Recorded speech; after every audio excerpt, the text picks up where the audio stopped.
Hey everyone, and welcome to Comics from the Multiverse, the DC Comics podcast from Melfuzz TV. I am Peter. I'm joined, as per usual, by Matt. Yeah, what's up? I'm here.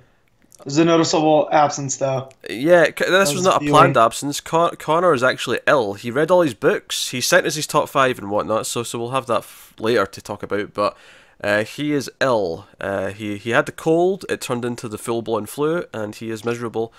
And so he is missing today. So it's unfortunate. So ginger down, as I said before we started. Ginger down. Ginger down. Red Hawk down. But hey, we got a lot of books to talk about this week. We talk about DC Comics, obviously. And coming up on this week's show, we have, of course, the main event of the month, Doomsday Clock, number 2. We also have the next metal-related comic, which is Hawkman Found, number 1, the one-shot. We have Teen Titans 15, which is the next part of the Super Sons of Tomorrow crossover. So a lot of event and crossover stuff to start off the show this week. That issue. And then, that issue. And then we get to Detective Comics 971, Action Comics 994, Wonder Woman 37, The Flash 37, Batgirl 18, Nightwing The New Order number 5, and I will talk briefly about Batman Creature of the Night number 2, because someone forgot to read it. Who? Connor? What a despicable human being. No, I just, heavy week. Sometimes you forget things until 5 minutes before we go. So yeah, I literally mentioned what I was just sort of listing the comics we're doing, and he went, "Oh shit, that one." Yep. Ah dear. Well, it's funny because they set it up as one that's every 2 months, but it's only actually been a month since the last issue. But it is 2 months till the next one. The next one's at the end of February, so plenty of time. Yeah, plenty of time for you to catch up, so we can talk about it properly with issue 3. Yep. But I'll talk about it briefly, I think, though, when we get there. I think it's worth mentioning because it's really good. But yeah, so that's what's coming up on this week's show. And of course, this is the first post-Christmas, but pre-New Year's episode. Yeah. The in-between time. Yeah, the holiday limbo. Holiday limbo, that's a good way of putting it. And of course, next week sometime we're going to be doing our annual episode as well for the best of the year, picking our favourite writer, artist, best books of the year, all that kind of jazz. We'll be getting to that next week. But so we got these books this week. That's the thing. No news this week. There was a lot of funny articles the last couple of days though about how much Marvel screwed up this year, which I did enjoy perusing. Of course you did. Well, I mean, I say that I'm kind of joking. Like, I would rather they weren't completely messing up at every opportunity, but yeah, that's the thing, isn't it? Where you want healthy competition, but I feel like they're like, oh, DC's doing well, let's pick up their fumbling ball and just run with it. So, and then with I remember when a new Image book would come out, it was like an event. And now that's not so. 2-3 years later, you get the occasional, hey, this creator has something. Yeah, I mean, obviously there's a lot of good stuff still coming out from Image and the stuff that you find out about later. But I think what that is unless you're a Rucka or a Vaughn or whatever, Brubaker, maybe a Lemire, like unless you're one of those guys now, there's so many number ones coming out from Image every single week that it's impossible to make them all feel important. So you just kind of have to wait and find out which ones are the worth checking out. You just kind of have to. It's just a bit. And that's kind of how I like it though, because I like having my creator, and they have a new thing, I'll check that out. Like Rucka's Old Guard, I wasn't a big fan of that first issue. I hear people like it, but wasn't for me. But so less of that, less than the hey, what's new with Image? What could be the next book that busts out? And there hasn't been too much of those. Like it was like Saga, and that was it. Yeah, Saga, Lazarus, but like I say, that's 2 of the names that we mentioned there. And I've seen shops say that as well, that Image launches aren't the same as what they used to be. No. So this is the thing. Yeah. So obviously, in fact, actually, I read an X-Men book this week, man. I read a new Marvel issue. Yeah, see, I haven't had time. I got that one too, based off of James and his praises, and I have not had time. Well, yeah, it's from Matthew Rosenberg's the writer's name. Yeah. Who did 4 Kids Walk Into a Bank, which I have not read. I've heard it's had a lot of praise in the comic circles, so it's probably worth checking out at some point. But he wrote this. It's Phoenix Resurrection The Return of Jean Grey, which is a 5-issue mini that's mostly weekly. It's skipping 1 week in a few weeks, but issue 2 is next week, so it's coming thick and fast. It's building up to X-Men Red, and it's just obviously about the return of Jean Grey because she's coming back. The actual older Jean Grey, not the time-displaced young Jean Grey.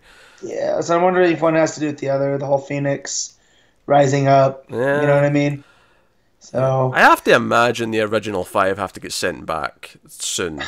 At some point, just because time displacement, I understand why they're there, because it's easier with younger X-Men, have them react to ways of the world instead of old haggard. Honestly, it was great at first. Like Bendis' run on all new X-Men and Canny X-Men, like that was good times. It's been a little bit rougher since though. So yeah, definitely. Well, and even people like Lemire have said that like there were things he was and wasn't allowed to do with the characters, which made it difficult to tell the stories he wanted. And then when they go and, oh no, we're doing a new team now, and just throw the rest of that out, it's kind of difficult to latch onto these characters. Yeah. So hopefully Red is a new jumping on point for the X franchise. Well, the reason why I'm excited for Red is because it's Tom Taylor, who's been writing all new Wolverine, which is the one Marvel book that I've been reading. Yes. And it's pretty damn good. Yeah, Honey Badger, yes, Honey Badger. So I'm up for that, and I'm hoping that pans out. But yeah, the issue was pretty good. The ending was nice and sort of mind, effery. Morrison-y is what I've been heard.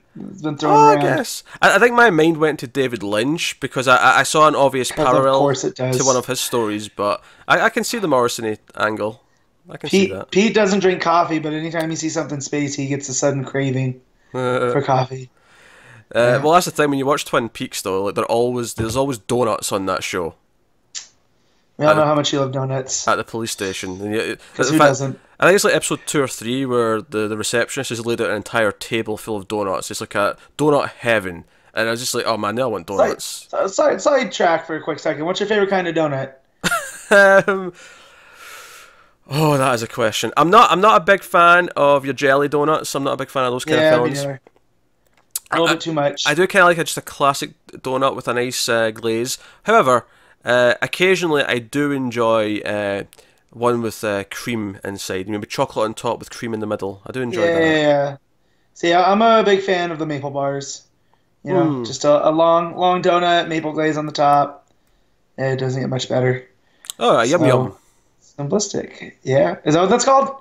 Yeah, yum. Well, it's what it was called in Scotland. I don't know. I don't know if that name spread. I just call it a maple bar. Maple rings aren't nearly as good. It's just something with the shape of them. I don't know. It's just a mental thing. But yeah, Krispy Kremes.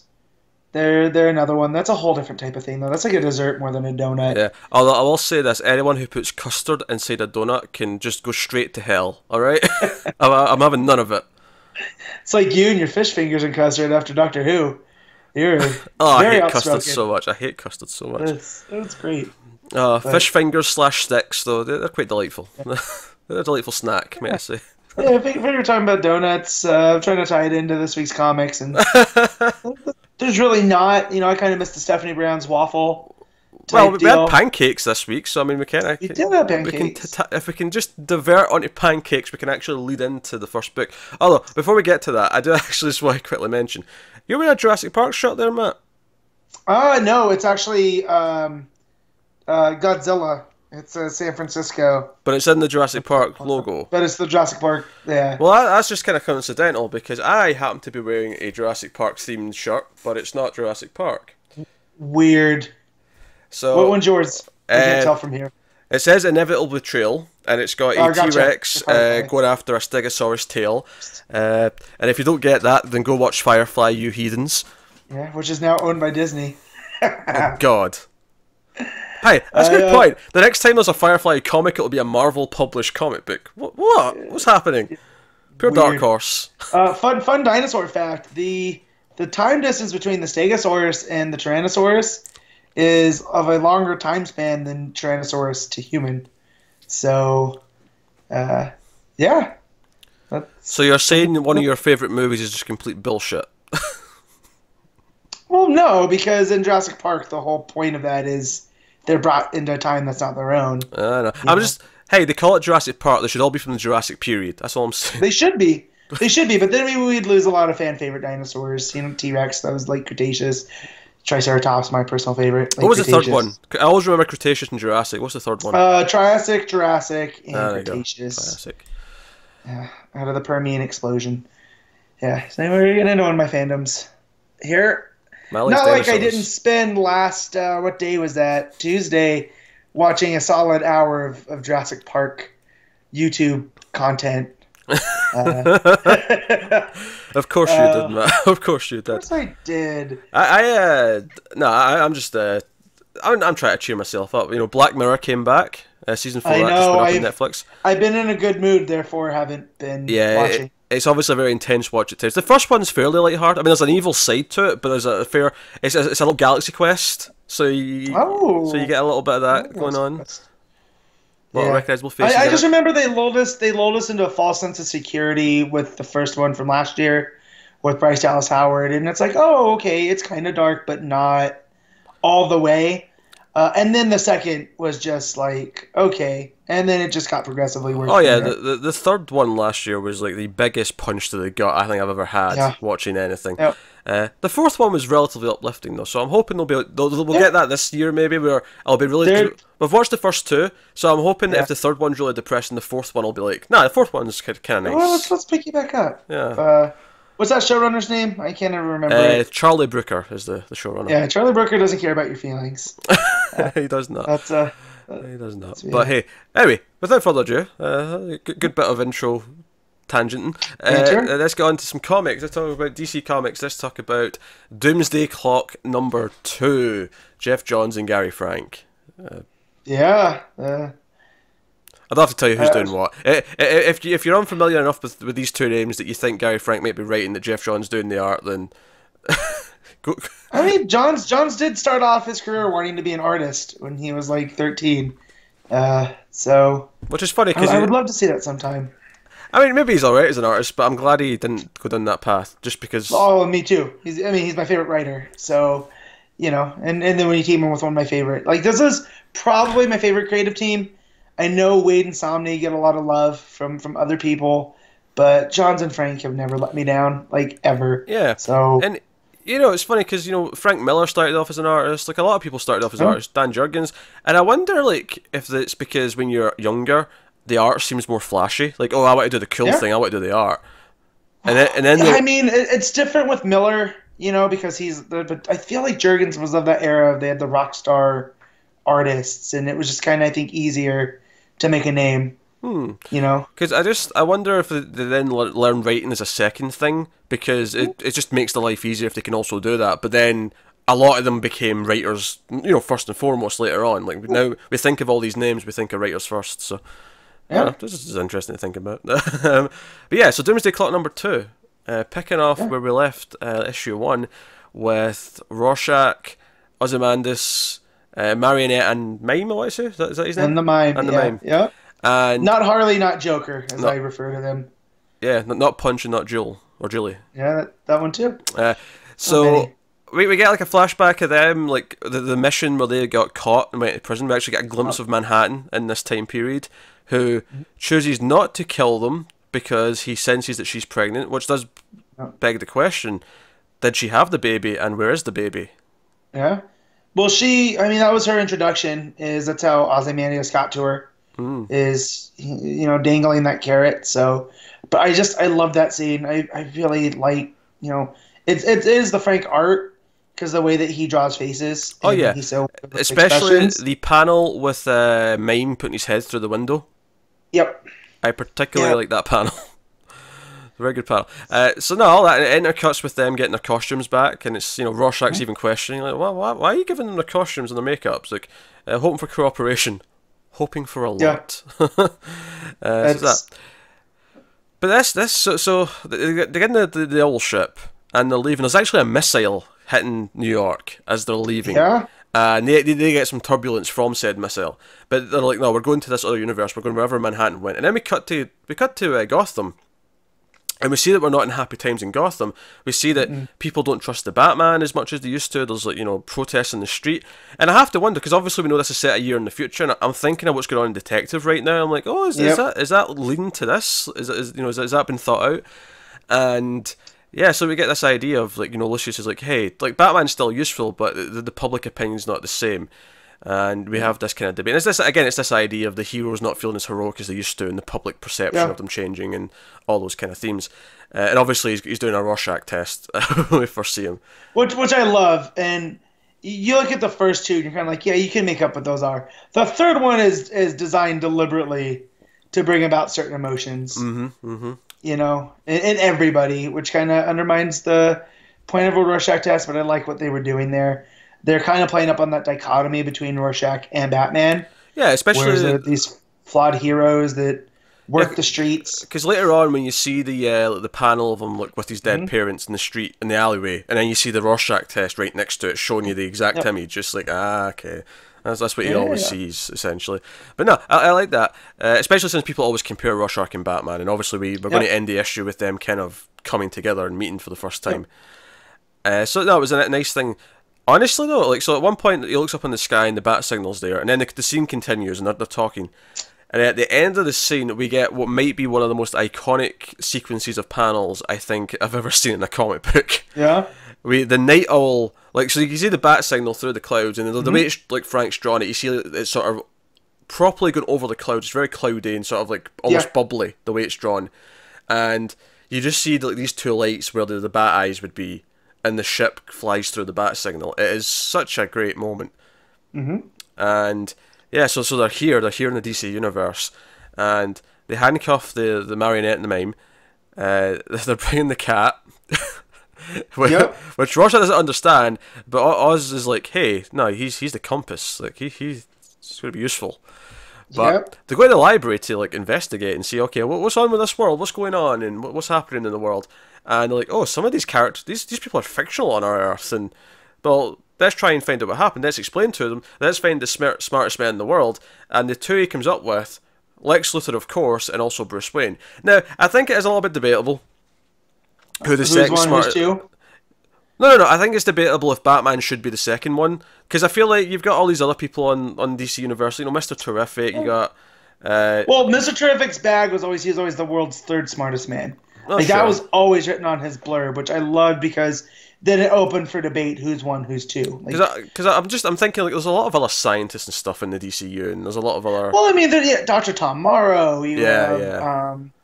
I'm trying to think some of the other Wonder Woman's villain. What's her name? Veronica Cale. Yeah. She's another one that's super smart. So yeah, I mean, but it really drives the point home that this is always a thread that I always wanted in a comic, and I'm glad that Johns is doing this, of Lex Luthor Corp versus Wayne. And especially since you find out earlier on that LexCorp is trying to buy Wayne Industries. So board, so that's what Lucius is talking to Bruce about, and he's kind of like, well, the board votes no confidence. There's nothing we can do to stop this takeover. And again, and if they get in, they're going to have everything, Bruce. And again, we need to stop this. This mirrors the whole idea that the cynical Lex Luthor is going to overtake the heroic Batman because the public opinion, and the opinion in this case of the board, is changing, that they're going to give in to this powerful cynic instead. And so that theme's sort of running through the various plot lines, which is really nice. But so it's like, okay, so we got Lex Luthor and Bruce Wayne, so which one do you want to take? We'll split up. So obviously we have Oz going to Lex because we want to see that meeting. We have Rorschach going to Batman because we want to see that meeting. And of course Rorschach, he eats his pancakes, the delinquent. And he's got his detective skills, so he finds the entrance to the cave, which sets off a sensor, which alerts Batman to his presence. But what I particularly liked though about all this stuff is the idea of Rorschach going around the cave, and he's talking about how, wait, this is sick. He's keeping so many trophies. This is how Kovacs found all his culprits, because they had to hold on to the past. I think it's a very interesting thing for him to compare Batman to all the villains that Rorschach dealt with. Which has always been a thing, though. One of the best descriptions I've heard of Batman is he's a hero that fights the villains like they would. He uses villain tactics to take down the villain, so of course he keeps trinkets. And at the end of the day, he's still that scared, 10-year-old boy. And he needs these keepsakes to remind him of his mission. And I like looking through these, and there's that suit that's forefront, and I can't figure out whose it is. It's the yellow and red one. it looks like Universo from the Legion of Superheroes, who's a villain, but why would that be in the Batcave? That makes no sense. So I'm wondering if this is like a John's Easter egg of something to come. It may be, yeah. I mean, if anything, I wouldn't get that reference because I'm not as good in Legion as you are. But I think that if I'm looking at it, it looks almost like without the hat, like kind of like a jester outfit almost. Yeah, but you look around. There's like a glass orb around the mask, under the glass. Too. Oh yeah, so it's that's like, right. Was this a Mr. Freeze, like from back in the day that I just don't know about? I don't think it's Mr. Freeze, but I mean, I can see what you mean with the glass head. Yeah, that's a bit odd. Because then you look, it looks like Firefly's flamethrower behind him, and you have the Penguin's umbrellas.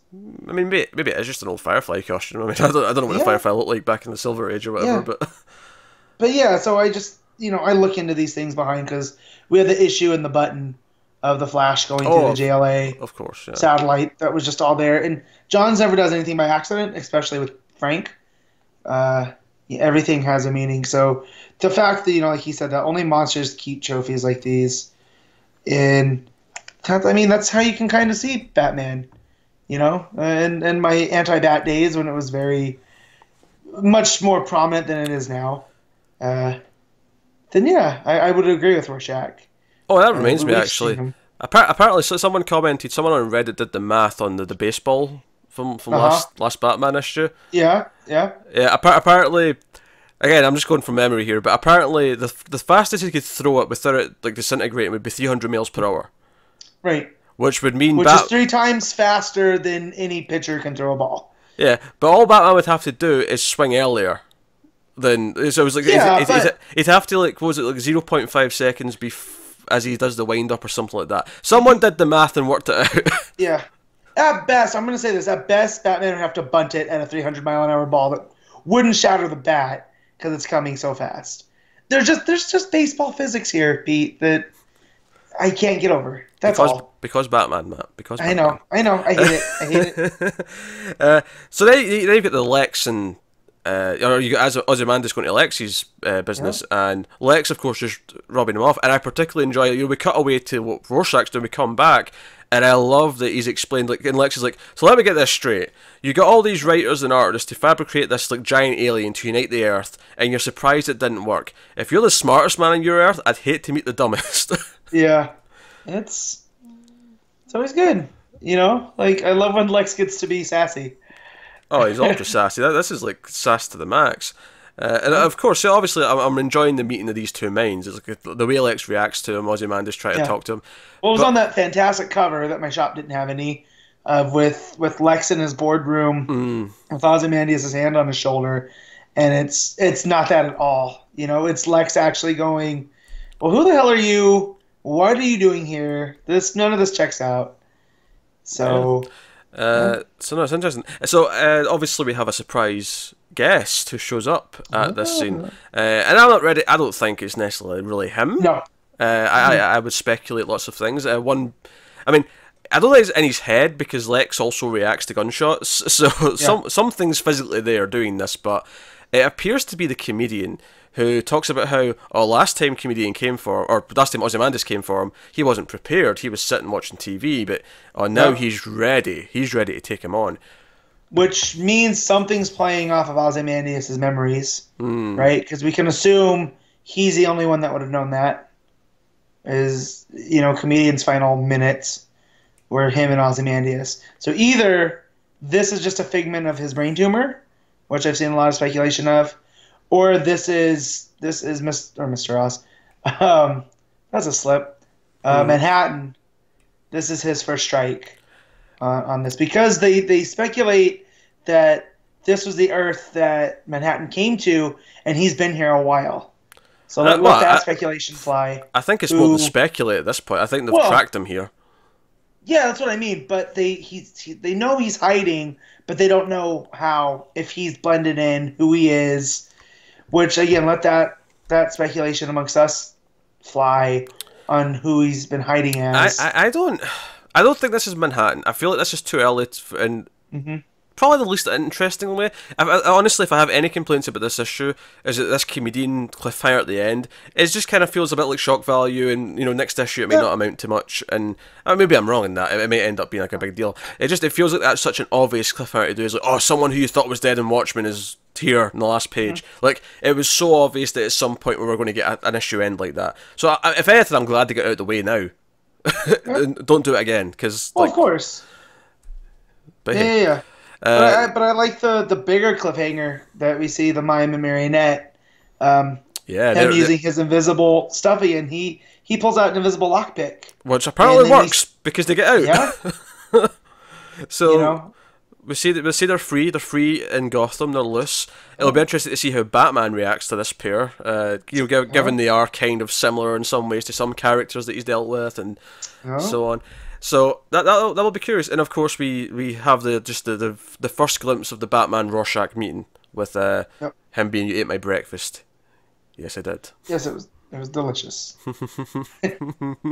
We know he can't pass up pancakes because he is human, But I just love that they were wrapped in foil, left for Bruce by Alfred, like in the library, like the most random place to leave pancakes. The idea of Batman dancing around the warped justice logic of Rorschach is fascinating to me. I cannot wait to see how this is tackled next issue. Well, we know with Kovacs everything was black and white, and it doesn't seem like that's the way with this new Rorschach. So even that the difference between the two as well, that could be one of the threads for the series as a whole, is maybe Batman kind of like lets Rorschach grow a little bit, like in kind of this Rorschach, not Kovacs obviously, but maybe gives him a sense of, there's better ways to do this or something like that. I don't know. And then we get to the back matter, which I thought, did you read all of that? I didn't read all of that. I did sort of skim it, and I saw the whole idea of the Superman theory. So there's this distrust that's getting spread in the DC universe at this time in the timeline, where everyone's kind of suspicious because most superheroes, most people with superpowers, all seem to be American. Yeah, and why is that? Yeah, so people are starting to theorize that it's like the government were experimenting, and this is all. Yeah. And they get into the origin of Metamorpho, who we know is returning through metal, which is the fact that he's showing up here was a surprise to me. They talk about Rex Mason, and his whole entire origin is he gets tricked into obtaining this rare Egyptian artifact by his soon-to-be father-in-law as a means to get rid of him, and it turns him into the Elemental Man, and he can transform into any element in the human body, and But this twists it that Rex Mason and his father-in-law were in on it together, and this was one of the first attempts to create like a government, not a government sponsored, but like a corporate superhero. Yeah, that was under leased to him. It's fascinating because at one point Batman in the book, or Bruce more specifically, even mentions like interference from Russia. And Markovia. He says, what's going on with them? And that makes me wonder, like, if we're getting a little bit political here, like, is this implying that some of these stories about, this Superman, because it would make sense that this theory comes from outside the country, that other people went, hey, you're doing something weird because you have all these superpowered people. Like, it makes sense that comes from elsewhere. And it's very also Cold War 80s, while being contemporary, which I feel like there's a modern Cold War going on right now that's under the current, so that Johns can tap into that. That's his era of comics. He loves Firestorm, and Firestorm's main villain was a Russian guy, and then you have the whole Rocket Reds of that era, which were the USSR's response to the Justice League, So I think that and to add Markovia there, and just Batman and the Outsiders. It's weird that this is all coming up in the back matter. And there's also a reference to Alan Scott with a green fire in the picture. A bizarre green fire destroys All-American Steel Factory. Which, of course, is exciting because if we're teasing JSA members, obviously we had Johnny Lightning already. We've had him since the start of Rebirth. It's like, okay, now we've referenced Alan Scott. Well, we've seen Jay Garrick in the Speed Force. We're building some of the prominent members here. We're teasing a lot of them now. Yeah, so there's just a whole lot there, and I like that they're using the Watchmen method there of explaining the story fuller in these text articles. Here's a question: do you think when the JSA comes back and we have Alan Scott, do you think they're going to call him Green Lantern or call him the Sentinel? Sentinel, because if you call him Green Lantern, then then you have to get back into the Star Heart, and I can just see John's trying to make it clear as possible that yes, he cut it into a Green Lantern because that was an easier form to control it, but he is Sentinel. Okay. He's Alan Scott, Keeper of the Green Flame. Yeah. But no, I enjoyed this issue a lot. I think, again, I was just, again, excited. Everything was kind of tickling, like building up the mime and the marionette, you're coming through the bat signal to Gotham, actually being in the world and looking for him.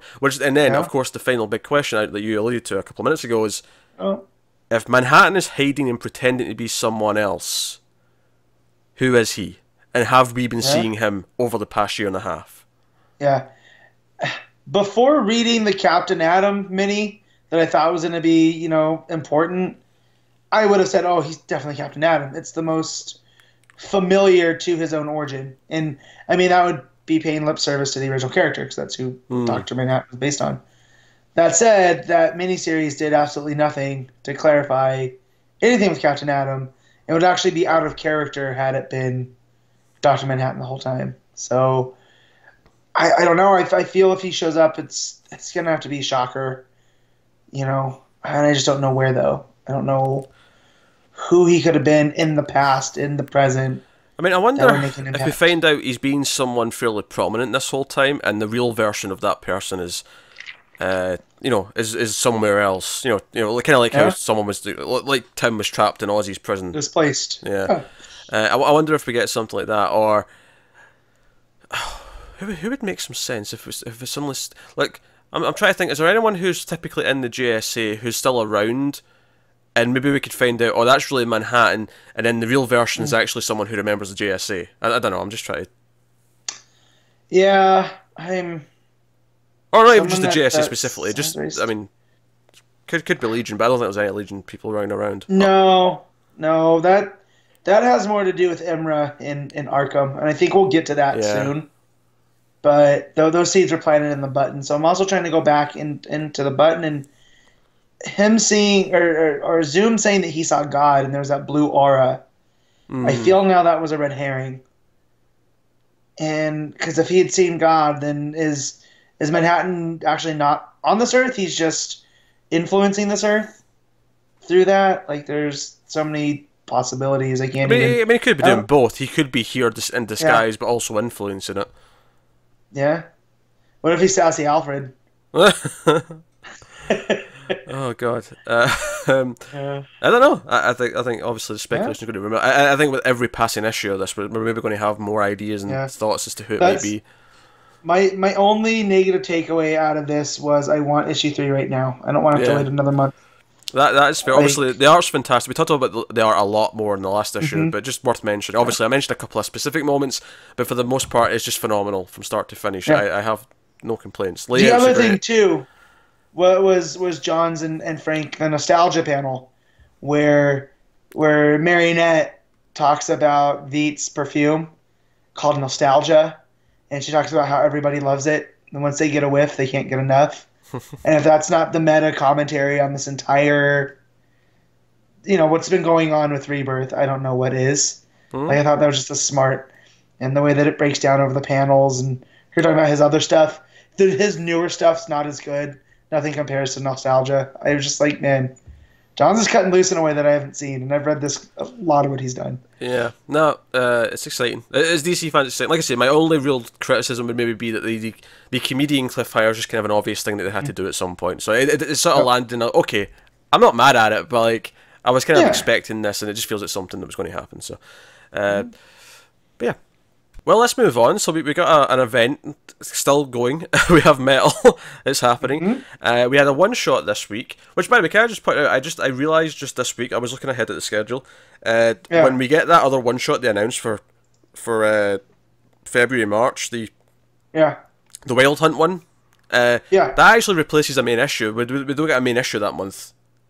Oh, Oh man. So it pushes the ending another month. I mean, maybe that was always planned, and obviously didn't have the solicit shit. But I was like, oh man, really again? We're going to spread this out. Anyway, so this is Hawkman Found #1. Geoff Lemire writing and Bryan Hitch on art. Although, as the credit page would call him, Geoff Lemire. Lemire. Yeah. I don't know if you noticed, there's one of the letters, but I think it's missing. Yeah. Yep. Amusing. Lemire, it's the I. Oh, is it the I? Sorry, there you go. Yeah. So Lemire. Lemire. Lemire. Lemire. Yeah, it sounds kind of Irish actually. Geoff Lemire. He's from Canada. That's close enough. What? Yeah, Canada and Ireland, so similar. Yeah, very. Anyways, this issue. Now, Pete, let me ask, how familiar are you with Hawkman? Oh, I feel like Hawkman's a character I've interacted with a lot of times across a lot of comic books, across showing up in multiple TV shows, and somehow I feel like I've never really learned properly about him because every time I encounter him, his backstory is just a little bit different. Yeah, so it's hard to get a handle on him, you know? So I knew this was coming, so I started reading the Johns Robinson Hawkman from the early 2000s. And with all the other comics we've been reading, it's taken a back seat. But over the Christmas break, I had some extra time. So I whaled through it. And I finished, no joke, a day before this came out. And I gotta say, having read the Johns Hawkman and then read this, it makes it a much better read. I feel if you're familiar at all with that, you can connect to the whole cycle of Hawkman, of the live and rebirth. It's on the wish list, and despite the fact there's a giant sale on Comixology, and despite the fact that I may have spent an obscene amount of money, I did not quite get the Hawkman Book 1 trade. Book 2 is out later this year, so I'll probably end up getting both volumes sometime in the year in a sale again. I bought a lot of stuff though, Jesus, a lot of stuff. A lot of DC stuff. I even bought a lot of Marvel stuff. I got all 10 Uncanny X-Men Masterworks. I read the first one of those. It was pretty good. Started volume 2. You're becoming a dirty X-Men mark. Reading Resurrection of Jean Grey. I like X-Men. What do you want? I like X-Men and Spider-Man. And if the rumours about Iron Avengers next year's true, then I'll probably read some Avengers, and I'll try. What was the other one? Spencer Spider-Man. Well, I'll try that. Spider-Man's the other rumor coming out. But anyway, so I read this. It was about 12 issues with some extra material, and it's all about the legacy of the Hawks and how Johns and Robinson, as Pete was saying, the origins were a mess. Because some of the time he was an archaeologist that was a reborn Egyptian prince, and sometimes he's an alien from the planet Thanagar. Sometimes he's an alien from Thanagar, part of a police force, and that's what the Hawks are. And to me, that's always the least interesting because I like, I don't know. There's elements to it that are cool. It's nice to have a planet in space that we know quite well that's like thriving and functioning. So that's kind of a cool thing. But so what Johns did was, he did a little of both. Is that the appearance of the nth metal to ancient Egypt, but from a Thanagar ship or Thanagarian? Yeah. Well, I think I knew that because I've read up until the Return of Hawkman in JSA. Yeah. So you get about the backstory in that, yeah. Yeah. So by doing that and combining them, you can have the best of both worlds. He can be reborn as a Hawk cop on Thanagar as long as his beloved's there. And the theme of rebirth and cycles really comes into play in Hawkman Found. But it doesn't leave it like from where Metal left us. I was hoping for a little bit more answers. Yeah, there's no answers in this at all. This issue is just an inside his head recurring nightmare that keeps playing on a loop. Yep. That's all this issue is. And here's the thing, I'm kind of mixed on this issue because I think it's really well written. Lemire's voice for the character and all his narration is great. Some of the panels are great. I like the whole overall story of him. He wakes up, he's trapped in this weird world, and he's climbing the rock, he's fighting these hawk monsters, he gets up to this spaceship, and he takes the Hawkman armor for himself, he goes flying, and then he falls, and that's the end of his nightmare, and then he wakes up, and he just keeps repeating it, right? I like that. And the whole idea is that this is what's happening inside his head, but in the outside he's really this big monstrous Hawkman that we saw at the end of Metal number 4. Yeah. I like all that stuff in theory, I think it's well written. I do honestly feel though that I think this would have been better as like a backup to a main issue or something like that. I feel like as a standalone issue that you have to pay for, this felt really unsatisfying as a read. It was, but at the same time, I loved what I read, so I was just kind of like, yeah, maybe parse this out throughout Metal, you know, or like you said, a backup in one of the crossovers or something. Yeah. You know, or even but because I did not enjoy what I read. I just calling it Hawkman found after meeting this Hawk monster at the end of the last issue of Metal. I was kind of like, oh, cool. We'll see where that came from.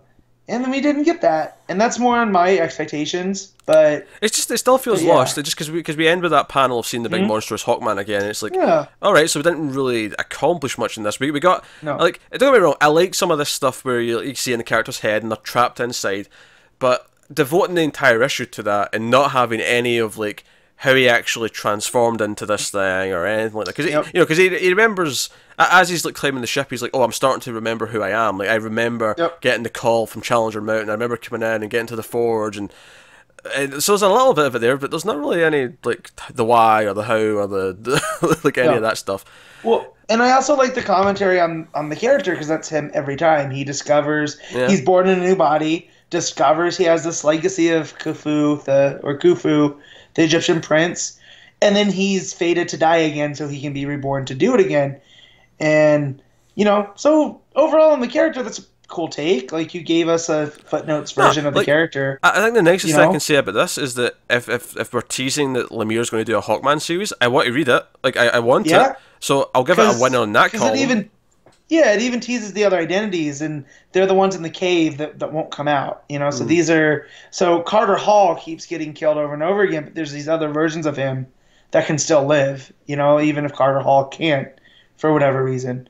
I also kind of wanted the Lady Blackhawk thing to be paid off a little bit. Like, what was that about in Metal? Yeah, we don't know about that yet. Because I thought it might intercut with it, like that explanation as well. I mean, I wouldn't have been disappointed, or I'm disappointed without it. No, but the fact that they're so connected, that Kendra and him, like, okay, so he fell and became this monster, and through timey-wimey shenanigans, that's what happens to her too. Because they're always going to be connected. Yeah, I would have liked a bridge there. Yeah, the only mention of her is like the Hawkman villain, like in the ship, like says, oh, he's going to go after her next. Like that is the only mention you get of her the entire issue, really. Unless maybe he mentions it at one point in his narration, but that's about it. But there's no real tangible connection. So, I mean, it was an enjoyable enough read because it's well written, and I mean, I'm not a big fan of Hitch's art, but there's a few nice moments. I like the when he's climbing the rock looks quite good, and then when he jumps, he says, to do this I have to fly, and it's like him leaping from the rock to the ship. Like that's a really good, well paced moment, I thought. So there's got some stuff in there, but it's just it's as a standalone issue that you have to pay on its own for. It is kind of a weird, like, non-thing. Yeah. So I agree. So by the way, shit on it too much because I think it's well written, and I think that's it. That was my whole thing where I'm like, I liked it, but I wanted more from it. Like, and when they announced that Lemire was doing this, and they kind of teased that there might be a Hawkman ongoing from him in the future, like, I want that now, so I'll call it a win overall, but I do think this is the sort of thing where I think when this is just added into the trade later with other stuff, it'll be a fine addition to the trade. As a standalone issue, maybe save your money. Yeah, definitely, because it adds nothing really to the story. It's just a cool Hawkman tale, you know? Just an internal thought nightmare process, which I like the idea of, but it doesn't really add much. That's Metal in a nutshell in the Dark Multiverse, right? They're all these nightmares. And so, but yeah, I'm just happy to have Lemire back at DC. That's all. As am I. I missed him. Terrific's at the end of February is going to be first big book launch of the year, I think. Yeah. I feel like he had to go sow his oats over at other companies, and now he's ready to... to come back and do some big things. Earlier on, you mentioned Lemire's X-Men, and obviously I tried that because it's Lemire, and I like X-Men, and it just wasn't that great. And I feel like... I think Lemire... I mean, I typically like his creator-owned stuff more than his superhero stuff, generally speaking, but I'm excited for him to like dig into some more DC characters. Yeah, well, I mean, I love it. His Green Arrow run's one of my favorite of all time. Honestly, my favorite like hero of his is probably Animal Man, and I think... giving him these like lower B characters, like a team like the Terrifics, or even Hawkman, who's a bit more known, but he's still a B guy. Let's be honest, like he's not. He is. I mean, he showed up on Legends of Tomorrow, and he's done within like the first 2 episodes because he's more interesting as a dead character than you know what I mean. So yeah, but it's just good to have Lemire back, and we know that he has a way of telling these stories. I think that works a little bit better with DC than it does Marvel. So yeah, and I think when they do the whole big Vertigo relaunch in the summer, which I am looking forward to, by the way, we might even cover a few of those books when they hit, because I think it'll be worth trying them. I don't think it'll be something we cover ongoing, because there'll be too many books overall. But especially gonna be him, Snyder, and Williamson. Oh yeah, telling these stories that they couldn't tell at DC, and I'm okay with that. Yeah, honestly, this is the thing. Like Snyder, at this point, I want is just leave superheroes behind. Just do you run Vertigo and just do a bunch of horror comics in Vertigo. That's what I want from Snyder, because that's what he's really, really good at. Scott, you've done Batman for a long while. You've done your business. Just bring back American Vampire. Tell some horror stories. That's it. I think I've said this before, but I wouldn't say no to an Aquaman by Scott Snyder, because I'm thinking the horror of the ocean. The depths, monsters, yeah, I'm thinking that. But, Horrors of the Depth. But hey, we even got a title. Let's move on. Let's move on to the next issue, which is the next part of the Super Sons of Tomorrow crossover. It is Teen Titans number 15. Save me, Pete. I have Benjamin Percy written down, but it's not Benjamin Percy. It's Tomasi and Gleason, or is it just Tomasi? No. It's Tomasi and Gleason. Okay, they're a team at this point. So Peter J. Tomasi and Patrick Gleason, as I type, really unprofessional during the show. With Ed Benes and Jorge Jimenez on art. And this picks up, obviously we ended the last part of this crossover last week with Superboy going supernova, solar flare style, and blowing up half the Titans Tower. And obviously Tim was trying to get to him, and that was a big cliffhanger. So this issue amounts to the Teen Titans waking up and being like, hey, what's going on?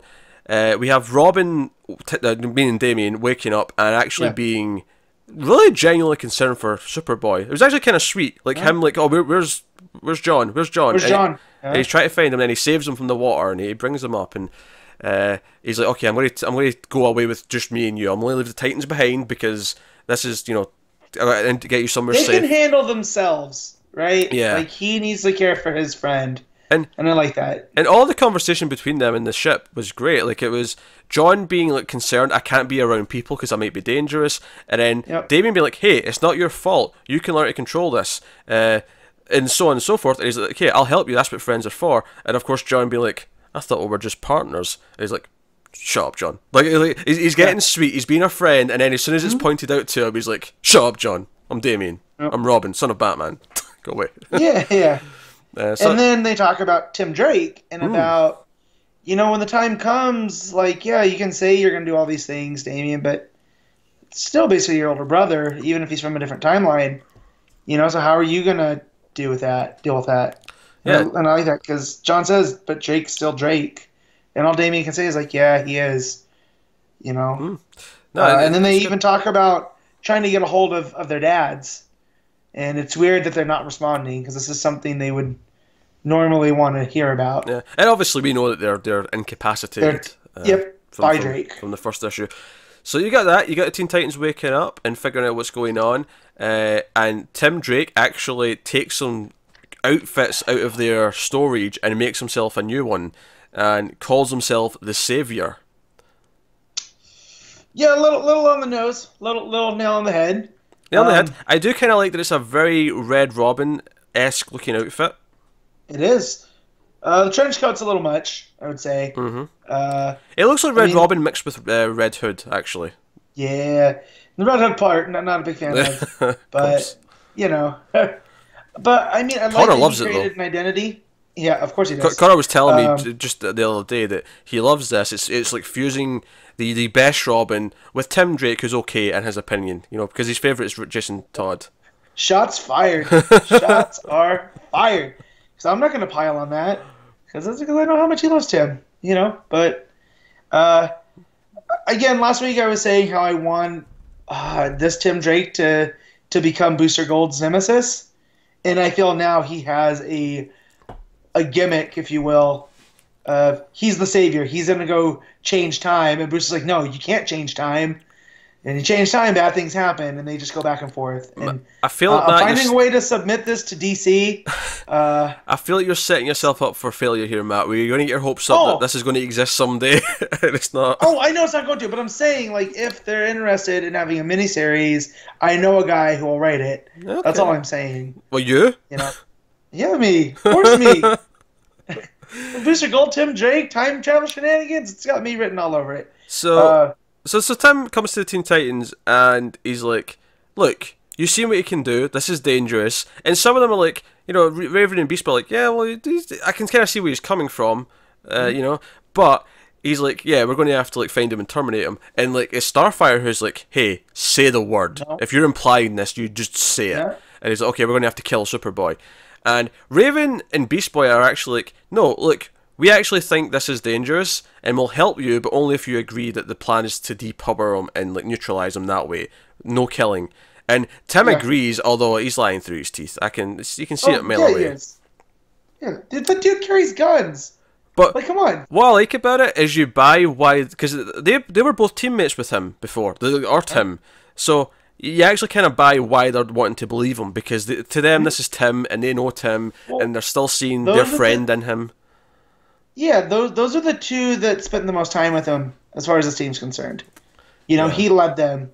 And then we have Starfire and Aqualad and New Wally, Kid Flash. I guess I can just call him Kid Flash. You just call him Kid Flash. That's easier. Yeah. Who are like, well, we don't really know Tim that well, but we know Superboy and we know Damian, and there's got to be a better way to do this. Yeah, I do actually like, because Damian leaves him a note saying, "Give me time," and Starfire's like, "He asked for time, we're going to give him time." But when Raven tricks them and her Gar and Tim go away to find them, Aqualad puts his hands in the water. He's like, "Oh, and Aqua powers activate. I know where they are." That's our cliffhanger. But of course, the one thing we've left out here, of course, that I know Matt's very excited about, is glimpses of people in the future. In this, from Tim's timeline, who are looking for him. We have the Titans of Tomorrow. People in the future, you know who they are. Say their names. Cassie, Bar, and some other guy I've never heard of. Oh, you son of a bitch. Do you know, Matt? Obviously, we've been watching Young Justice for TV for the Multiverse, which goes up a couple of days later. And I'm going to lie, Connor in those early episodes is a dick. That's not my Connor. That was New 52. That was New 52 era that they were trying to make it more interesting. He's an aggressive asshole. Yeah, because he doesn't know who he is, and he. My Connor ships with Cassie. That's their one true pairing, which I hate that I have to use that as a, not as you'll find out. There's another character he partners up with through Young Justice. I don't want to spoil it for you. No, but that's fine. Anyways, oh man, this page. So I'm talking about how they're the Titans and they have to rein Tim in. He's gone too far this time. So they're looking for him, and at one point, when Tim starts to fade through time, his arm actually goes through the time portal, and Bart, keeping all these flashes straight. It's kind of hard. And just pulling on the arm and. So some fun stuff there. What did you think of the outfits? Obviously, last time we saw Future Bart, and we thought that's a Reverse Flash outfit. We see more of it here, so we see that he still has the red bomb. The red. But the head looks like Reverse Flash because it's the full head yellow. Well, it's Bart's Kid Flash costume from John's Teen Titan Run. He has the red pants and the yellow. I mean, now it's a yellow full-on cowl. Yeah, because it had the hair out before. Cowl. I mean, the hair was always out. That's Kid Flash, classic. But the rest of it is straight up his red gloves, his red pants with the belt and all of that.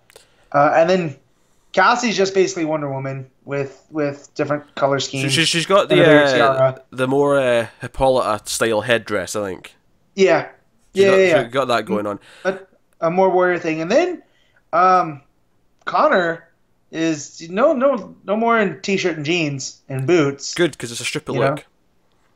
No, that's his look. That is Superboy.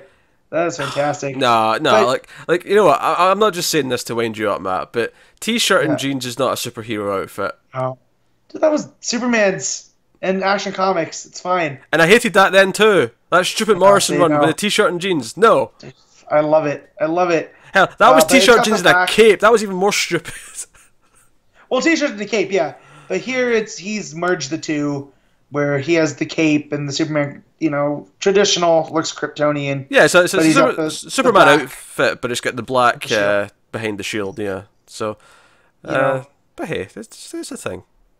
Oh, man, these guys, just the fact that they exist again, this is what I need until Legion gets here.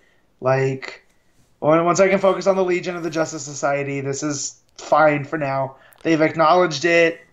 We can move on. That was always DC's biggest problem in New 52 is they just wouldn't acknowledge Wally West or Connor Kent or any of these eras, and Stephanie Brown drove us nuts. Now they're acknowledging it. I think they've learned their lesson. And Yep. Got to acknowledge Connor and his mum jeans.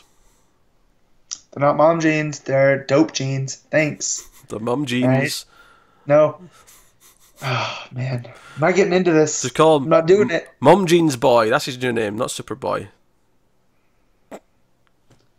I'm not playing your game, Pete. Okay, so that's how we leave off. Get into the fourth part, which is next week, which is Superman next week. Yeah. 38, I think we're on. I think that's the issue. I thought it was fun. I thought the art, obviously we had two artists, typically it was good. The change in style was a little bit noticeable, but both were good, so I can't really fault it too much. My favourite panels were probably when Damian was saving Superboy out the water. I really liked the look of that page. I thought that was really nice. I really like the prominence of Starfire here, not just because it's our joke with you, because you didn't recognize her in the New Order. But why did you even bring that up? No one was thinking that was why we were mentioning her. I know, I just have to. Someone mentioned it on Twitter, and so I had to go for it. But I like how she's become like I don't want to say the mom of the team, because that's not big sister strong enough. Yeah, but she's taking responsibility for this team, and she really does feel like the leader. Like we all joke that Damian thinks he's in charge, but she's the one really calling the shots. And between the art, she gets a lot of hero shots. Like in the movie where you get that nice, make someone look like a bigger deal. She gets a lot of these in here, and that can't be an accident. Yeah, no. That's not just the artist going like, "Hey, this looks cool for a layout." And I like how between the art and the story, they really push her to the forefront here on this team. Yeah, I'm excited to see the Teen Titans role in all this, and I wonder if this is one step closer. Now, it's weird, admittedly, adding Superboy to the Titans because they have Super Sons, so at that point, Super Sons is essentially just a tour of the Titans, which is kind of weird. Yeah, but world's finest. Part of me wonders, do we eventually get to does Super Sons kind of end and Teen Titans becomes double shipping because it essentially absorbs Super Sons? Is that a thing that maybe happens one day? I don't know. Well, we know Percy's kind of. He said that he's taking a little bit of time off coming up. Like he says, his 2018 is going to be really busy. So maybe he's just going to be doing Green Arrow. Well, he said he was slowing down. I don't know if that because obviously Green Arrow went single shipping, so that saves him an issue a month at the very least. Yeah, but I mean, if if Tomasi and Gleason take Super Sons and Teen Titans and they're both single shipping, basically if you put them on staggered weeks, you get a twice monthly book. Yeah, no, I mean that could be something that happens. Throw in Emmy, and we're cooking. We're cooking with gas. Yeah. That said, though, I like both Percy on Teen Titans, and I like Tomasi on Super Sons. So I'm happy to keep both the way they are if that doesn't happen. No, me too. It's conspiracy theories are more fun. It feels natural at some point John might just join the team. Like it feels natural eventually we're going to get to that point. Well, when you look at the original Titans, Superman really didn't have a presence. Just everyone else did. Because he never really had a sidekick until really Superboy came in the Death of Superman. And now we have John. So I would like... You know what? It's actually kind of weird that, at least in a major way, Supergirl's never been a part of the Titans. It is? It is, isn't it? I mean, she's a teenager right now. Yeah. So she should be... That should be the representation. Probably, But, hey, whatever. I'm not going to complain. She's a lone wolf. those things on her own. Yeah. Why not? Yeah. But hey, she was on the Cry for Justice team, if you remember that at all. Or if you try to forget it, I understand. Yeah, just blanked that from my memory, Matt. I'm sorry. There you go. Let's move on. Let's move on to Detective Comics 971, James Tynion the fourth, Miguel Mendonca on the art. So I enjoyed the last couple of issues of this, but the last couple of issues were definitely set up. This was the payoff. This is everything coming together, and I loved this issue of Tech. I don't like what it made me do. I don't like that it made me feel things. Oh, okay. Right. At the end. It did make me feel things. It makes you feel a lot of things. So basically, the Victim Syndicate and all of their followers have got Arkham, and they're making demands. The reporter goes in. There's a little bit of Arkham Asylum, old Grant Morrison's story, in the sense that their demand is that Batman come to the asylum and surrender. And he kind of does. In fact, I love the scene back at the Belfry where they're all kind of arguing, and Kate brings up that Tim tried to contact Kane about the the colony airship becoming part of their arsenal, and they all kind of give Tim shit, and it breaks out into this argument. And I love that Cass is like, no, not now, Clayface in trouble, and she's like, no, we're doing this now, stop this. Our friend is in trouble. We need to help our friend. Who cares about your difference in philosophy? Yeah. That's why I love Cass. And fewer words because it's Cass. But well, of course. Yeah. So I love those moments, and then Tim keeps trying, and eventually Bruce is just like, Tim, enough, damn it, right? This is what we're doing, and everyone's wanting Batman to go himself. The mayor wants him to go himself. Even Gordon, when he shows up, and Gordon's like, how I feel about kids, Batman. It's like he'll help Batman to the end, to the end of the earth, but he does not condone the kids helping. No. So I like that. I love what Batman does though. Here, it's just going in without hesitation, just going in and surrendering. He goes in and surrenders, yeah, but of course there's more to that plan. Oh sure, yeah. And so I just love him going in there and basically getting the first victim to kind of monologue for a bit. He gives us some nice exposition. I need to know who this first victim is. I feel like it's staring us in the face. We're building to it. Him being able to put Well, I just mean we should be able to pick up on the, Tynion's such a good writer, we should be able to pick up on the breadcrumbs, but he's done such a good job at keeping it close to the vest. We're just there. And then when it's revealed, we'll be like, oh, okay, that makes sense. Emotionally, this was a gut punch. Obviously, something else is brewing because he sends the rest of the team to sort of monitor the rallies that are in support of the Victim Syndicate in various parts of town. And they notice that, these sewer lines, these locations are weird, and the only thing that makes sense is that the sewer lines connect to Arkham. So, what's going on here? Your mic's going, Matt. Interesting ideas there. But yeah, Batman get into the asylum, and obviously has his badass moment where Victim says, well, you're going to have to fight all of us, and he's like, well, let's get on with it then. Then we come back later, and he's just beating up all these cronies. The guards. That's what he does. But the emotional crux of this year. So earlier on, we had Cass, being concerned about Clayface. We see Clayface being tortured by Mudface, electroshocked. She's trying to goad him into being the villain. And at the end of the issue, it is like a proper horror monster movie where Batman realizes what's happened. He's telling Jim and the cops to get out, and we see just the clay coming in and then forming, and it's like, I don't feel sad or guilty anymore. I'm who I am, and he's just the final big page is monstrous Clayface coming to fight, and I'm like, you shouldn't have trained me. Because now he can fight. Yeah, now he's a good fighter as well. Yeah. Joe, what I love about this? I love that since the start of this book, we've been kind of almost been building to this idea that he is good, but the evil side is fighting to get out, and it's been corrupted to this point. This is so much. You can kind of tell we're getting to the end of Tynion's run. I feel like we're getting to all the payoffs that he's got planned for the last sort of stretch of what he's doing. I feel like we may get an epilogue arc or two after this, but then that's probably going to be it. I think he's not long for this book, and in a good way, in the sense that he's ending his story, not because I think he's running out of steam. And maybe if that's just the way he writes, he takes some time off, and then he'll come back, and he can tell. Yeah, maybe the next part. But yeah, just the Mudface thing, and if the Victim Syndicate's all supposed to be about making things right, it seems like they're not really. They're just about the first victim being right. And that with Mudface, because he's like, I came and I said I'm sorry. This is Clayface talking to Mudface.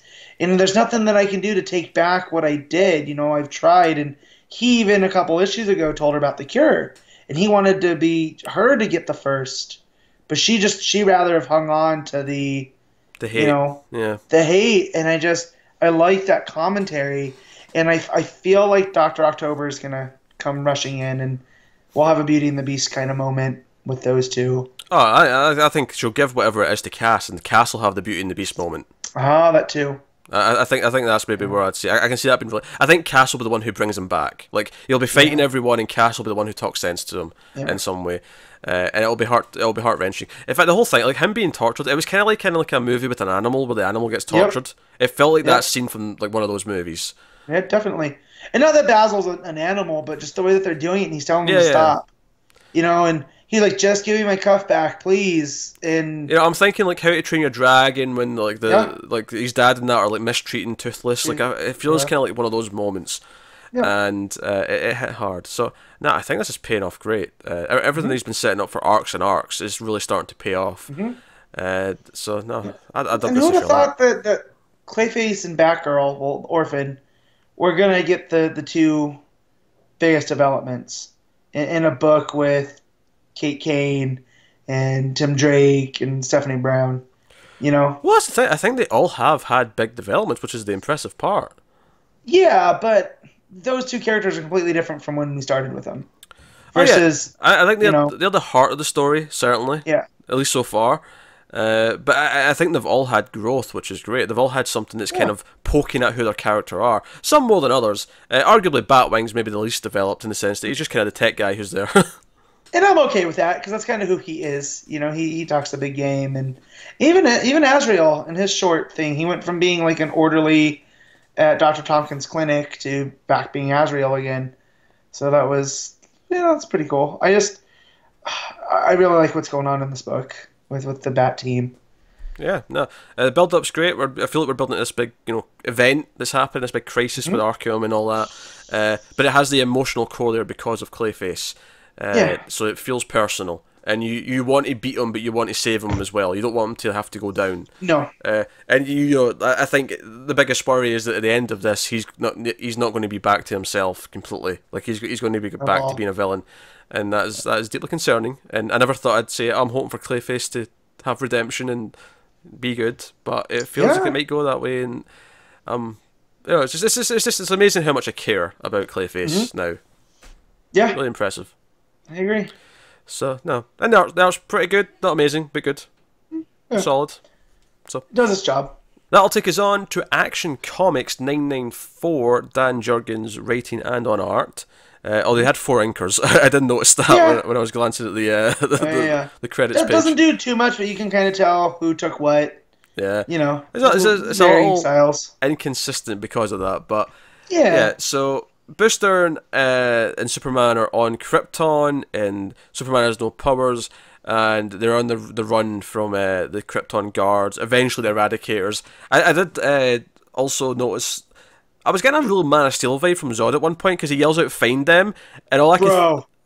I could just hear Michael Shannon in my head going, "I will find him!" Like, I could hear that. I took that panel and took a picture of it as I was reading it and go, well, I'm glad Man of Steel has made this a thing, the find him. It was kind of perfect. And then I also liked how the Eradicators had the House of Zod logo on them, which was cool, because it would make sense that they'd be part of the military.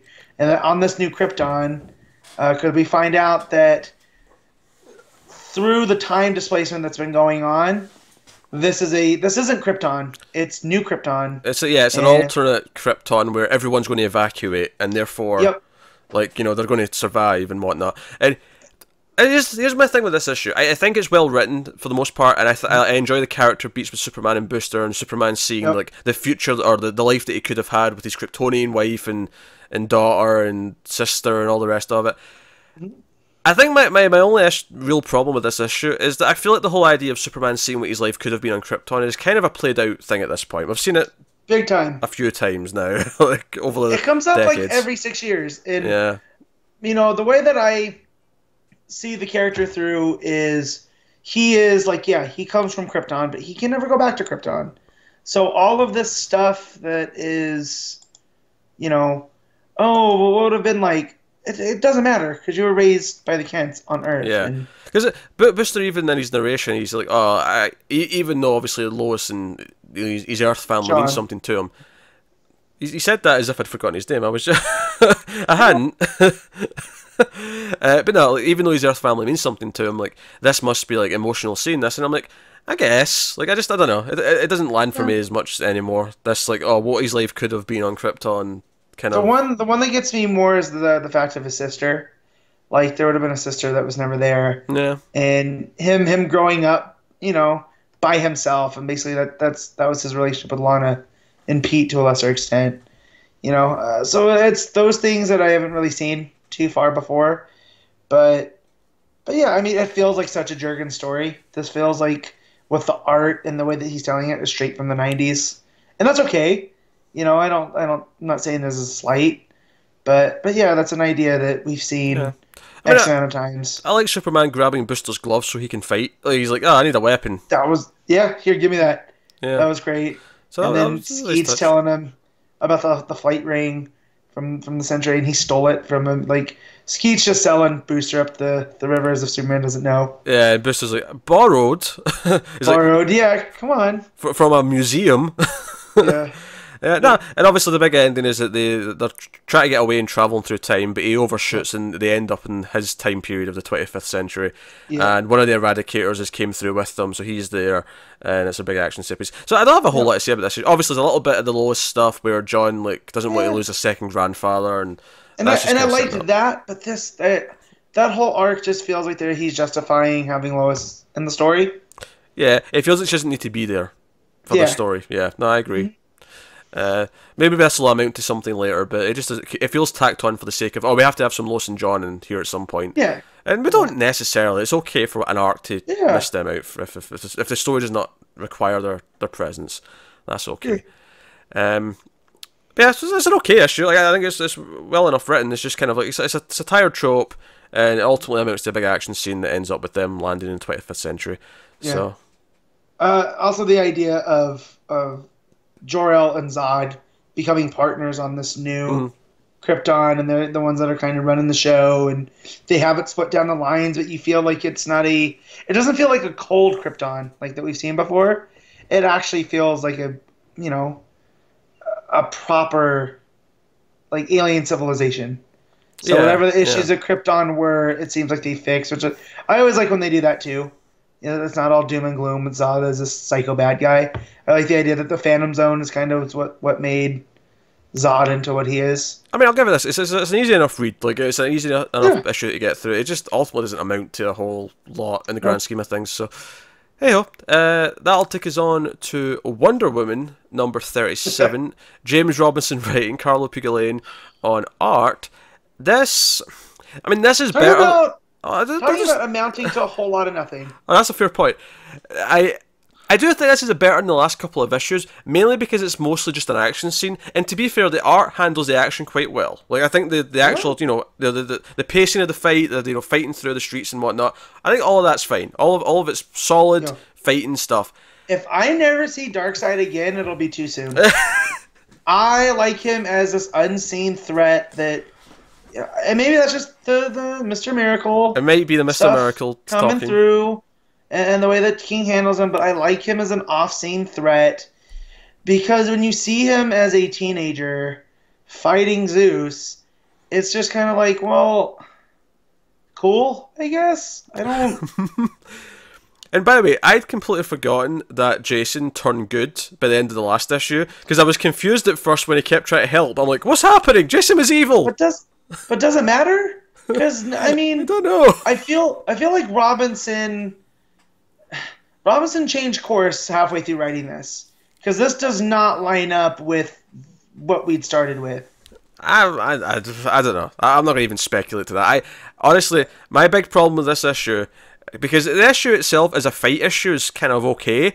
My big problem is that all the emotional beats, anything to do with Jason, fall completely flat because I didn't buy him at first, and then I didn't buy his turn back to the good side after being evil for like a day.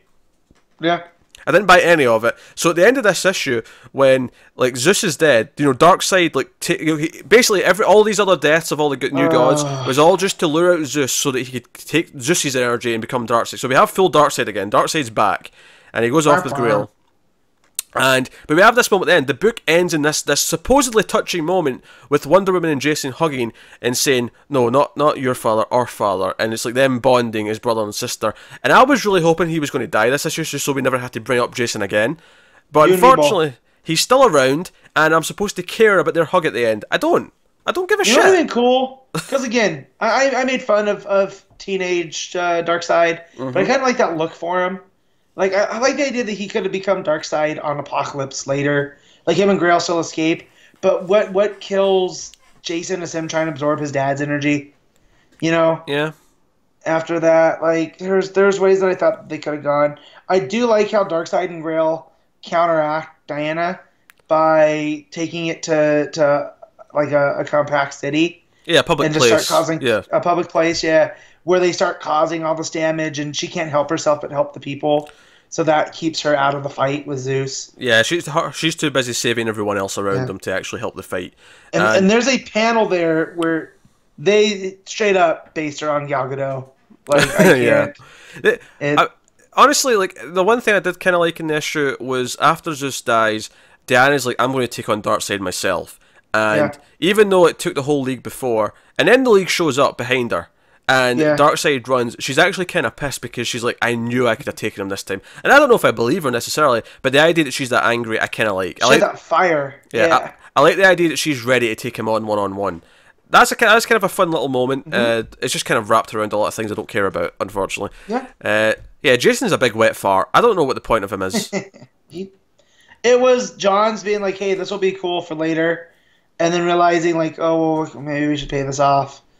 And then not. Like, because, again, it was a weak concept to begin with. This could have been the third Summers Brother, just forever teased, you know, to borrow from Marvel. Anytime you have a mystery like that gets paid off, it's never going to be as good as you've imagined it. Yeah. Here's the thing. Long-lost brothers, sisters, that kind of thing, it 99% of the time just sucks. Yeah. It almost never is satisfying, so stop it. Please stop it. But yeah, so Jason's whatever, and I cannot wait for the next full-time writer on this. Like, I mean, Robinson's not a bad writer, but like necessarily. But it's not coming from where we came from. We had Rucka, which again, like, great, whatever, and then Fontana, which I complained about at the time. I would gladly trade. Yeah, at least that was go fun. back to that. That had fun elements to it. Some of the plot elements were a little bit rushed, but there was fun moments in there. That was fun, and this just felt like a slog to get through. Like, Wonder Woman went from being one of the first things I read every week to the last, near the bottom. Yeah. And I like that. And what is with the? It starts with what's his name, Steve. Like, giving a rundown of the situation, and it never gets back to that at all.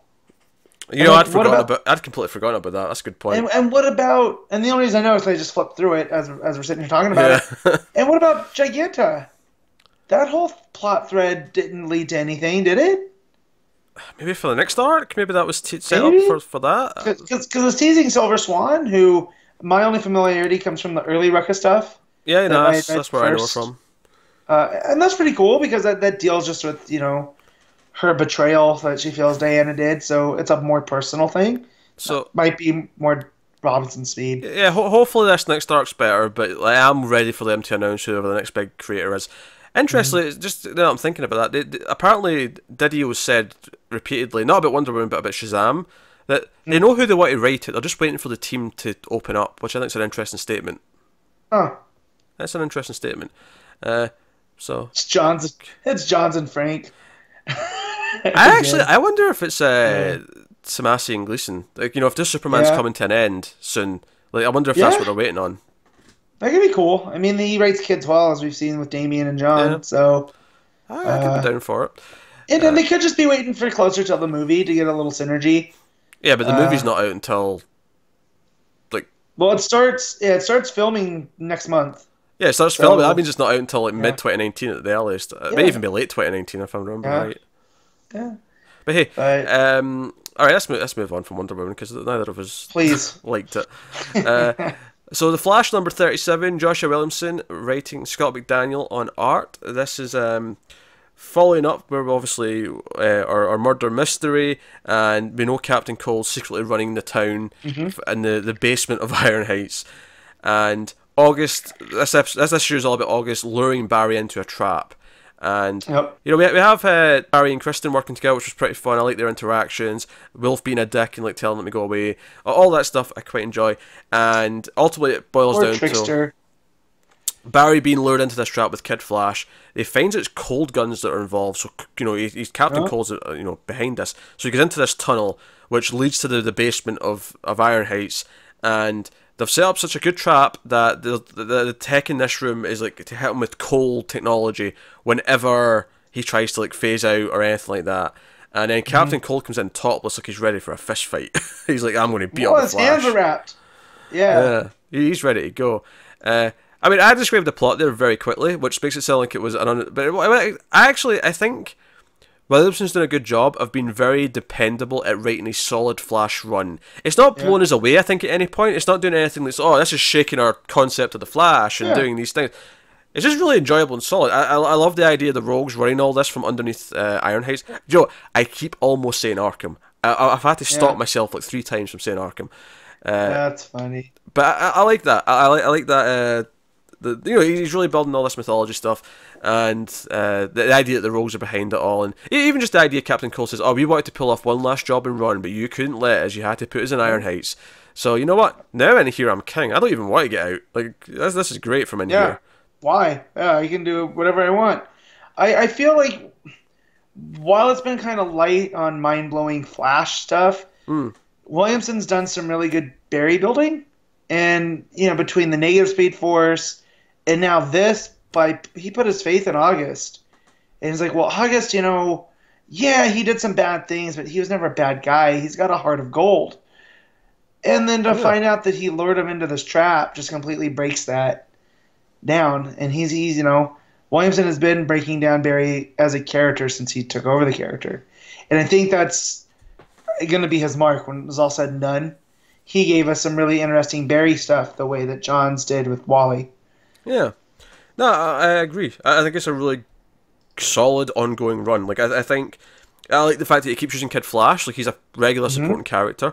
I like that they've built up Kristen, not as a love interest because Iris is still the love interest, even though they're in a bad place right now. I like that there's a platonic friend like that in the in the crime lab that he connects with. I like it a lot. I think it's. I think we'll spend maybe 5 minutes every issue, not a whole lot of time, but.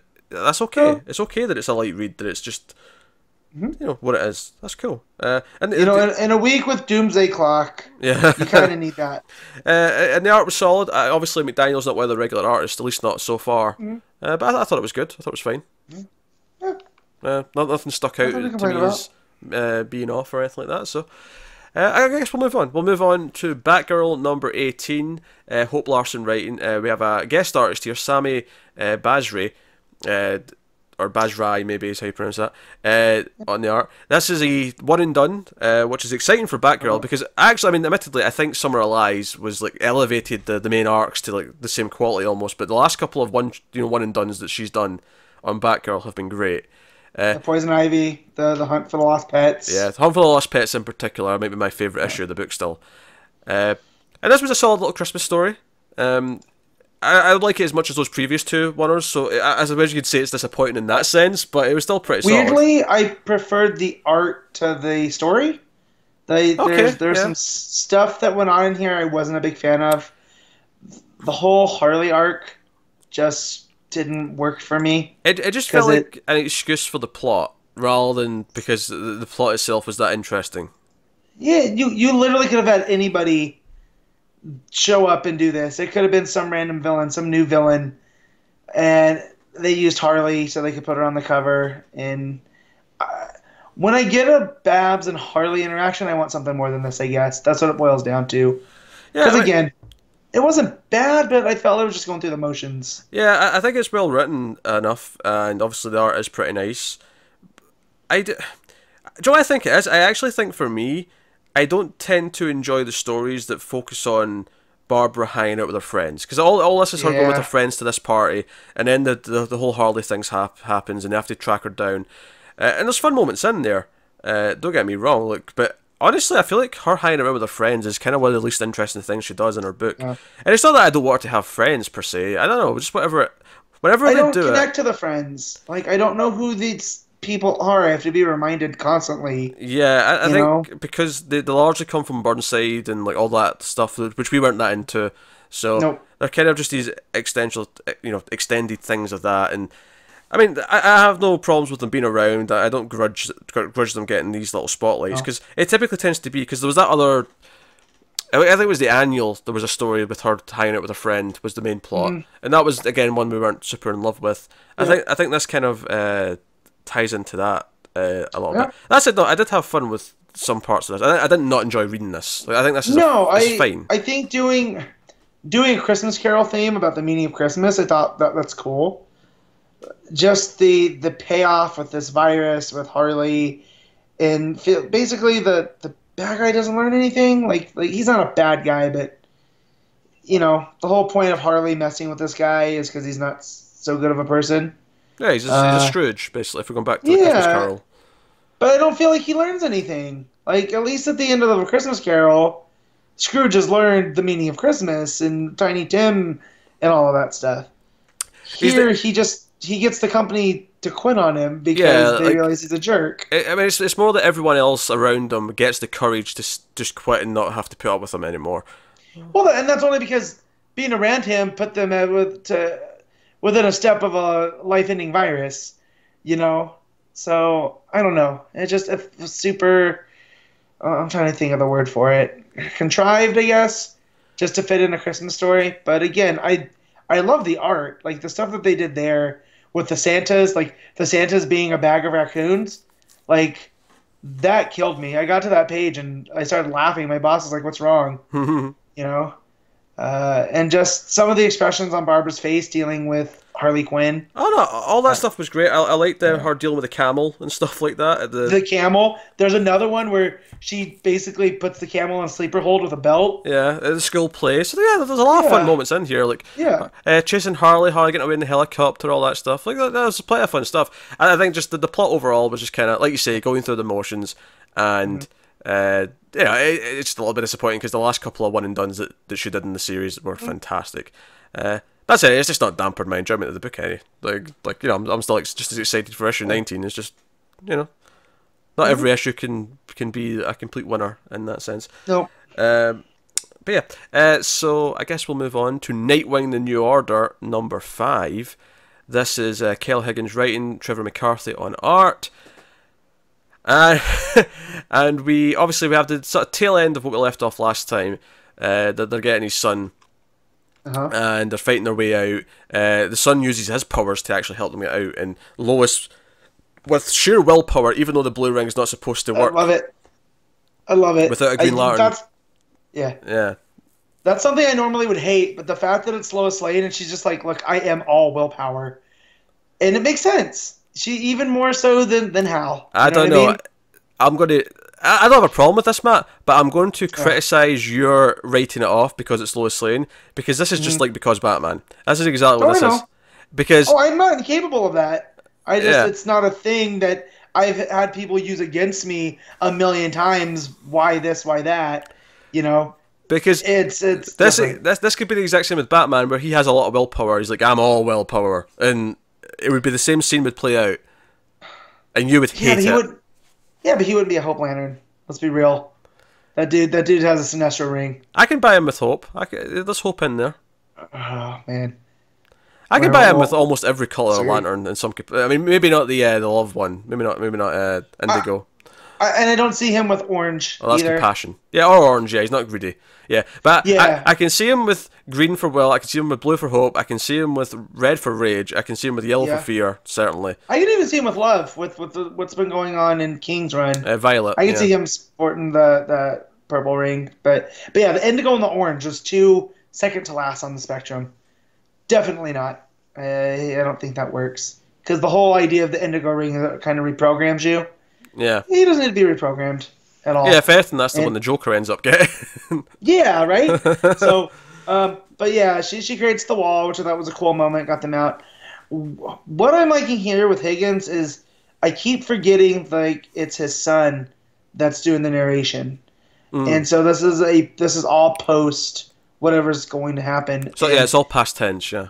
Yeah, and so the decisions we see Dick make, and like man, we get to the end of this issue, and you're just like, oh, this isn't ending well for him. There's no way that it can. He's still contacting Kate. He's wanting to turn them in because they want to like try and find this cure, and he's like, no, we're not doing this. They have to knock him out. His son's against him. Like what his plan is, he wants to go with Starfire and the team. His mom, and they go to Metropolis, which is apparently like a disaster zone in this future, and depowered Superman, who's a bit of a big warrior, shows up. He's still with Lois. They're Superman. Yeah, they're awesome. They're happy to see each other, so they're still a thing. He's working with scientist Lex Luthor, who's got a robotic arm, to try and get this cure going. The idea that Lex is trying to help him get superpowers back is an insane concept. I love it. And I love the fact that they talk about how far Grayson's become.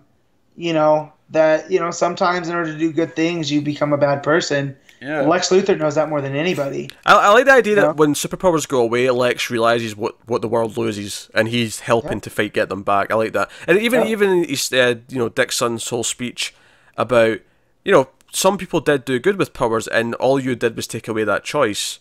So let's give them that choice back. Like, it's a very hopeful message, and it kind of speaks to a lot of this stuff.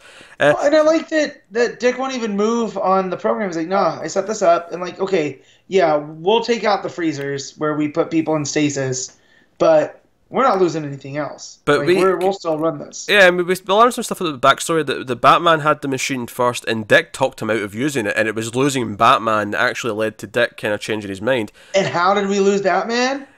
With black kryptonite infected Superman, that full page spread of Superman just heat visioning Batman's head to obliteration. Oh, no joke. Reading this, I yelled, "Holy shit!" Was not expecting that when we got there. Yeah, because Superman's talking to Dick's son, and he just says, "Oh, do you know how it happened?" And then you turn the page, and it's just him blasting his face with heat vision. It is insane. And he's like, "It was black kryptonite," and even Superman feels guilty. He's like, yeah, but still, like. Oh yeah. By the way, I love that Lex comes in and says, "And I know what you're thinking. It wasn't me." Yeah, I had nothing to do with it. Yeah. Which makes me wonder if this is a Joker scenario type deal, kind of like Injustice. You know what I mean? I could see that. Yeah, like maybe they go down that route where the Joker corrupted Superman, and that's what led to all this bad stuff happening. I could see that. And but again, Dick is a tragic character in that. Yeah, he did what he did, and it looks like he's starting to edge towards it. But he tells Kate, he's like, okay, I can give you the insurrection, but I keep my son. Well, Wally, they call him out on his hypocrisy, and I think here at the end it's like, no, if you let me keep my son, I will help you in every possible way. It is so hypocritical, and I'm curious to see how we end this, because the next issue is the last one. Issue 6 is the final, so I'm curious to see how they wrap this up, if Dick does have his arc and like gets to the, or if this is a swerve, like he's luring Kate into a trap in some way, which doesn't seem like it, but I mean maybe they'll do that with us. I don't think it's going to end well for Dick Grayson. No. That's all. I feel this has tragedy written all over it. This is the first cover that didn't feel like a propaganda cover, so I like how that balance happens here. Yeah, because now we have Warrior Superman on the cover looking. I could almost see the ultimate thing in being like Dick gave up who he was and started this all years ago, and that's what led to his end, his demise. Like maybe he'll die, and like no, the message is no, because he gave up who he was and he gave into fear. It led to this. It led to everything bad that's ever happened, and he deserves all of it because he gave up who he was. If that's ultimately the message, I could maybe get behind that as an Elseworld. Yeah. So that's definitely cool. So it was an enjoyable issue. The Superman Batman murder being the standout kind of shock moment. Yeah. So good. So that'll wrap that up. I'll talk briefly about Batman Creature of the Night #2 because Matt again forgot to read it. Oops. The full. It was another fantastic issue. There was still some Alfred narration, but there was definitely less of it this time. So that issue of that text being awkward was less of a problem this time. We jump ahead. Bruce's college age. He's at Harvard of all places, and he's a bit of a playboy. He's dating lots of girls, as you'd expect. As you do. But it's showing how he's sort of like helping with the Wainwright company. He's like turning it into a great place. He invests in a company called Pennyworth, just because he likes the name, but it pays off, and everyone's like, "Oh, you must be some little genius. You got us this big investment." And he's like, "I just kind of like the name, yeah, more than anything." But we find out he's been doing his thing where he's been helping this big demon Batman to like fight crime and all the rest of it. But it starts to focus on how he's trying to do things in other ways. Like he wants to set up a foundation that helps other victims of crime, and he convinces like Uncle Alfred, like, "Hey, can we start this maybe just with one person?"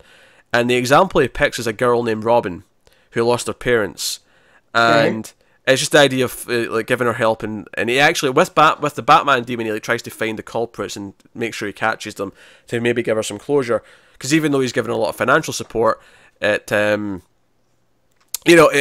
like she's still like broken by it, she's still like struggling like from a therapeutic angle, and he tries to help that way, and he makes a point of never meeting her because he's like, it's a teenage girl, I'm like a college age guy, it'll look suspicious and weird, people make it look bad. But she eventually comes to see him at a fundraiser like party. They're celebrating some big deal, and she wants to thank him. And she's like, "Hey, can I think I want to quit. Not go down the college path. I want to help people. Like And he's like, "Oh, maybe I could set something up, and you could if we're going to make this program bigger, maybe you could help with that." So I like the whole idea. It's playing with the idea that he brings on a Robin, but it's not to like fight crime. It's to help with the charity, and it's to help with the helping other victims. It's a nice little spin on it. Yeah, that's I always kind of liked in New Frontier, like he brings in Robin to help ground him because he's kind of lost his way. And here it's he's kind of doing not the same way that he's lost his way, but it's another somebody like him. Yeah. That's a nice pairing. It's a really nice touch, but some of the big plot developments that happen in this, though, is that Officer Gordon is actually suspicious of him because the newspapers aren't talking about this demon bat because it's too, like, unbelievable. But at one point, when he goes to see Gordon for case reasons, he says, maybe we could use a Batman, and Gordon, like, grabs his arm and is like, "Do you know something?" As if, like, the police know about this Bat character. They're concerned about it. So he's suspicious of him because he brings up how that's this big deal that just went through. That only happened because the boss at this other company got arrested for these things, and it turned out to be a frame job. And he's like, "What?" And the big reveal at the end, the big twist at the end of this issue, is that a lot of the people that this big demon Batman has been putting away, it's been fake. He's been planting evidence. He's been like implicating people who aren't actually guilty. Snap. There's a dark side to this. So I actually don't know where this is going to go. I'm really excited to see what this is going to explore. But what I think this issue does, it sets up the idea that there's the Batman stuff that's kind of unhealthy and him like dealing with this inside, like the dark side of him. But it's also how much help he can be in the real world, like setting up charity, setting up things. It's almost setting up the idea that Bruce Wayne in this context, or Bruce Wainwright, might be better as a politician, like trying to help that way. But because Alfred keeps telling him, because he wants to hire this company, because keep in mind it started in the 60s, so this is actually the 80s now we're in, and this company's developing new modems, which at the time obviously was like early days, right? But he's like, "Oh, this will be the future, this will be a big thing, we're going forward," and he wants to do this, he wants to invest in this, and Alfred's like skeptical. He's like, "Hey, like this company's run by a black man, and this like that's why they keep getting turned down. It's not because their business plan is bad, it's because this is a risk." And this is actually the first time where Bruce kind of implies that he knows he's gay. He's like, "Hey, really? Like, we're going to like discriminate," kind of thing. And they go along with it, and it all kind of pays off. But it's the idea that, and Alfred keeps fighting him, even though he's someone who should want the world to change, because he's someone he's a minority, essentially. Right. He keeps saying, "No, you can't just like force the world to change into what you want it to be." And he's like, "No, but we should try. We should do things. We should try and make it better." So it's that conflict of, we should fight to make the world better, even if it does seem impossible. We shouldn't just give in and accept it's the way it is. But at the same time, is the Batman side of things unhealthy? Is he like... So there's some interesting stuff there. And I wonder if we do get like the origin of this Batman thing and where it comes from. We also see that he talks to it. Like he goes up to the roof and he actually talks to it. And this Batman demon kind of talks back to him, and it's kind of... just short sentences, and but it's like, he's concerned about him, but that's about it. So, really interesting. I'm really curious to see where it goes next. So, I'll leave it there. We can have a bigger talk about it when you've read the next issue, and we can dig deep. Cool. Are you skimming through it? You look like you're Yep, Yeah. I am. Yeah. Because I downloaded it, because since I forgot, Yeah. I went and got it while we were, so I could kind of see. And of course, Jean-Paul Leon's art is yeah, is phenomenal. And in fact, I didn't even mention who it was Kurt Busiek and Jean-Paul Leon. yeah. But no, the art's stunning again. It's great. Next issue's at the end of February. So coming back for that. It's four total, so we'll talk about issue 3 when it comes. Yeah. And since I'm apparently keeping Matt from his bed, he's so tired. He's yawning here. I've been up. I've been on a weird schedule for work since it's Christmas break, so my sleep patterns are all over the place right now. I kind of just do that to myself. My sleep pattern goes all over the place because I'm terrible at keeping one. So yeah, see, not me. Mine is if I'm going to bed at 9, I'm waking up at 4 or 5. So and you know, as we record this, it's a Saturday, so waking up that early on a Saturday is not ideal. Yeah, but anyway, that was the last book, so we can get on to the big stuff here at the end of the show. So we pick our favourites of the week, we pick our best panel/moment, we pick our best art, best cover, and our top 5 books. Connor did send the top 5. He didn't send any of the other ones though, the lazy smelly head. But I mean, he's probably trying not to get sick. You know, so I'll excuse that. At least he sent a top 5 in. Yeah. So hey, so we start. Per usual with a panel/moment. So Matt, have you got a panel? Yeah, it's actually, I talked about it earlier. It's from Doomsday Clock. It's more of a moment than a panel, but it's Marionette talking about nostalgia. Okay, I think that's cool. That's a smart little thing that John's put in that I really picked up on. Yeah, no, that's cool. I'm torn. Part of me really wants to go with the Night Owl ship coming through the bat signal because that is phenomenal. Part of me really wants to go with Cass telling everyone to shut up and that Clayface needs help. Which I think I'm going to go with. I think, despite the fact that I think the other moment's more iconic, I think the Cass Clayface moment has more weight to it. There's more emotion there. Yeah. I felt things. Also, shout out to the Clayface, like, you know, coming out at the end. You know, I mean, the full page spread at the end is great, but I'm meaning the moment before that where you see all the clay coming out. When he's dragging the cops back. Yeah, it's proper horror movie moment. So I just give that a shout out as well. Yeah, that's a good one. Alright, so best cover of the week. Oh man, see, this one's tough. Although I have to go with it because I can't not. When one of my guys, you have a Manipul cover for Teen Titans, and it's pretty busy, but I like the way that the colors interact. Yeah, I'm going to go. So obviously, Doomsday Clock's great, but it's, you know, the main cover's just the clothes lying down. Yeah. I'm actually going to pick the Flash. I actually really like that Flash cover. Yeah. It's a Flash sitting on his ice. He's thrown of ice, but the Flash is inside the ice behind him. It's actually a really nice cover. No surprise. I already made the thumbnails for this, and no surprise that's on the image because I liked it a lot. So yeah, I'm picking that. Best art. No, hands down. Yeah, Gary Frank. Yeah, no, I agree. Yeah, Gary Frank. Which man, the stuff that was in some of the stuff in Wonder Woman was really good too, because it was fight specific. And I think Pagulayan did a good job. And then Nightwing New Order, and even Hawkman found there's a lot of good art in that too. But it's hard to compete with Gary Frank, especially in my eyes. No, that's totally cool. So I think that takes out our top 5, and I guess I'll do Connor's first since he's not here. Do Connor's first. We can pick him first. Okay, it's just a list. Alright, so he's the top 5. His number 1 is Doomsday Clock. His number 2 is Nightwing New Order. His number 3 is Action. I find that surprising. I wouldn't put Action that high. I'll have to grill him on that later. Yeah, Detective Comics is number 4, and then Teen Titans is number 5. That's his top 5. It's not too bad. So, you know, that's the thing. So what's your top 5, Matt? So my top 5, number 1 is Doomsday Clock. Shocker, right? Number 2 is Teen Titans. There's a lot of fun stuff in there that I liked. Number 3 is Detective Comics. Number 4, surprisingly, is Hawkman Found. I really liked a lot of what was in there. And then number 5 is, oh man, I wish I could halve these, but you can't. Mm-hmm. So number 5 is going to have to be Flash. All right. I really wanted to give Nightwing New Order, though, but there's parts of it that I like more than the others. Versus Flash, which, as you said, was solid. I think Connor's the biggest on New Order. I think we all enjoy it to various degrees, but he loves it. Whereas I think we just think it's good, it's solid, it's good. Yeah, I mean that moment of Superman just frying Batman. Yeah. The stuff with Lois and Superman's really nice. I mean, Warrior Superman showing up is cool, but I'll take solid over Peaks and Valleys. Yeah, absolutely. So my top 5, Doomsday Clock is number 1, so we got a unanimous pick. The last unanimous pick of the year, because it's the last episode of the year. That's right. Next week we're on to 2018 comics, as bizarre as that sounds. So my number 1 is Doomsday Clock. My number 2 is Detective. My number 3 is Batman Creature of the Night. My number 4 is Teen Titans. My number 5 is Flash. There you go. Yeah. There you go. That's it. Yeah, and I think we tend to be a lot more forgiving on Flash than Connor is.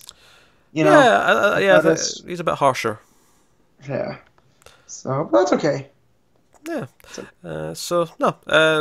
Pretty good week overall though. A couple of missteps, but no, it was a pretty solid week. Pretty busy week as well, because we had a very busy week. Doomsday Clock, one shot for Hawkman, for Metal, and Creature of the Night all hitting in the same week. So busy. Looking forward to next week.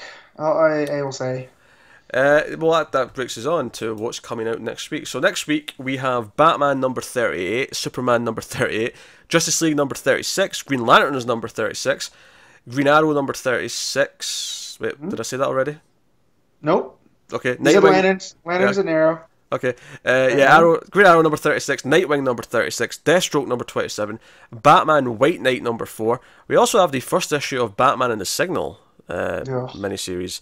So Matt's obviously not excited. I don't know if I'm that excited either, to be honest, but we'll try it. Obviously, it's an issue 1. I just hope it doesn't build on any of the stuff I didn't read in All Star. Yeah, no, that's a fair complaint. Yeah. If it's more of that backup stuff, which I thought was just, I mean, the art was pretty, but I wasn't into the story at all. If it's more of that, then yeah, I'll probably be out after the first issue, but we'll give it a try. Also out next week, we're not covering is Cyborg number 20. I feel like there should be more in the not covering section. Maybe I just got bored and stopped writing them down. No, I mean, you have Harley and Ivy 4, but we weren't covering that. Did you say Deathstroke? Because Deathstroke's out next week too. Yeah, said Deathstroke. So that's there. And then some of the other more fun things that are out, you have crossovers and stuff like that, yeah. Well, you have Superboy trade paperback book 1, Trouble in Paradise, which was his of course, yeah. Superboy in Hawaii, which these things are killing my wallet. JSA, now I have this one. Yeah, last week the first Batman Brave the Bold Bronze Age trade was out, and it's like 18 issues. It looks great. I do want that. It's in the wish list now. It was not in the sale though in the Comixology, so I didn't get that this time. But next time. But no, like I say, I bought a lot of stuff. What can I say? Yep. So no. Yeah, I guess that wraps us up for episode 84 of Comics with Mummers. The last one of 2017. So like we say, next week you'll get 2 episodes, because you'll get the regular one at the usual time, but you'll also get the annual at some point. I think we're doing that sometime midweek. We've not ironed out the details yet, so it could be pushed, but that's roughly when we're planning on it. So you can look forward to that sometime in there. By all means, get your top 10s of the year and your favourite artists and writers ready, because you can comment with yours and we get to that episode. Hopefully Connor's back to top form for that. He should be.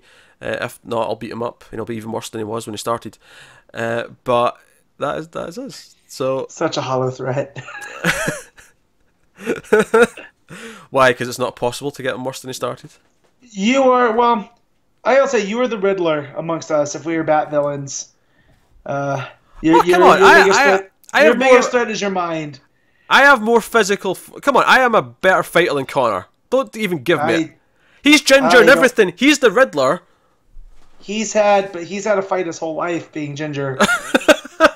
He's... What does Bane say? He was born in the darkness. You adopted it. Like, that dude's got a dark soul. He can fight. I'm just saying. Wait, you said I can't fight, but then you compare me to Bane? No. Connor's like the Bane. Okay. He was born in that darkness. He was born in the ginger. You simply adopted it. I adopted the ginger. Okay, right. So, I'm just saying. How do you guys feel?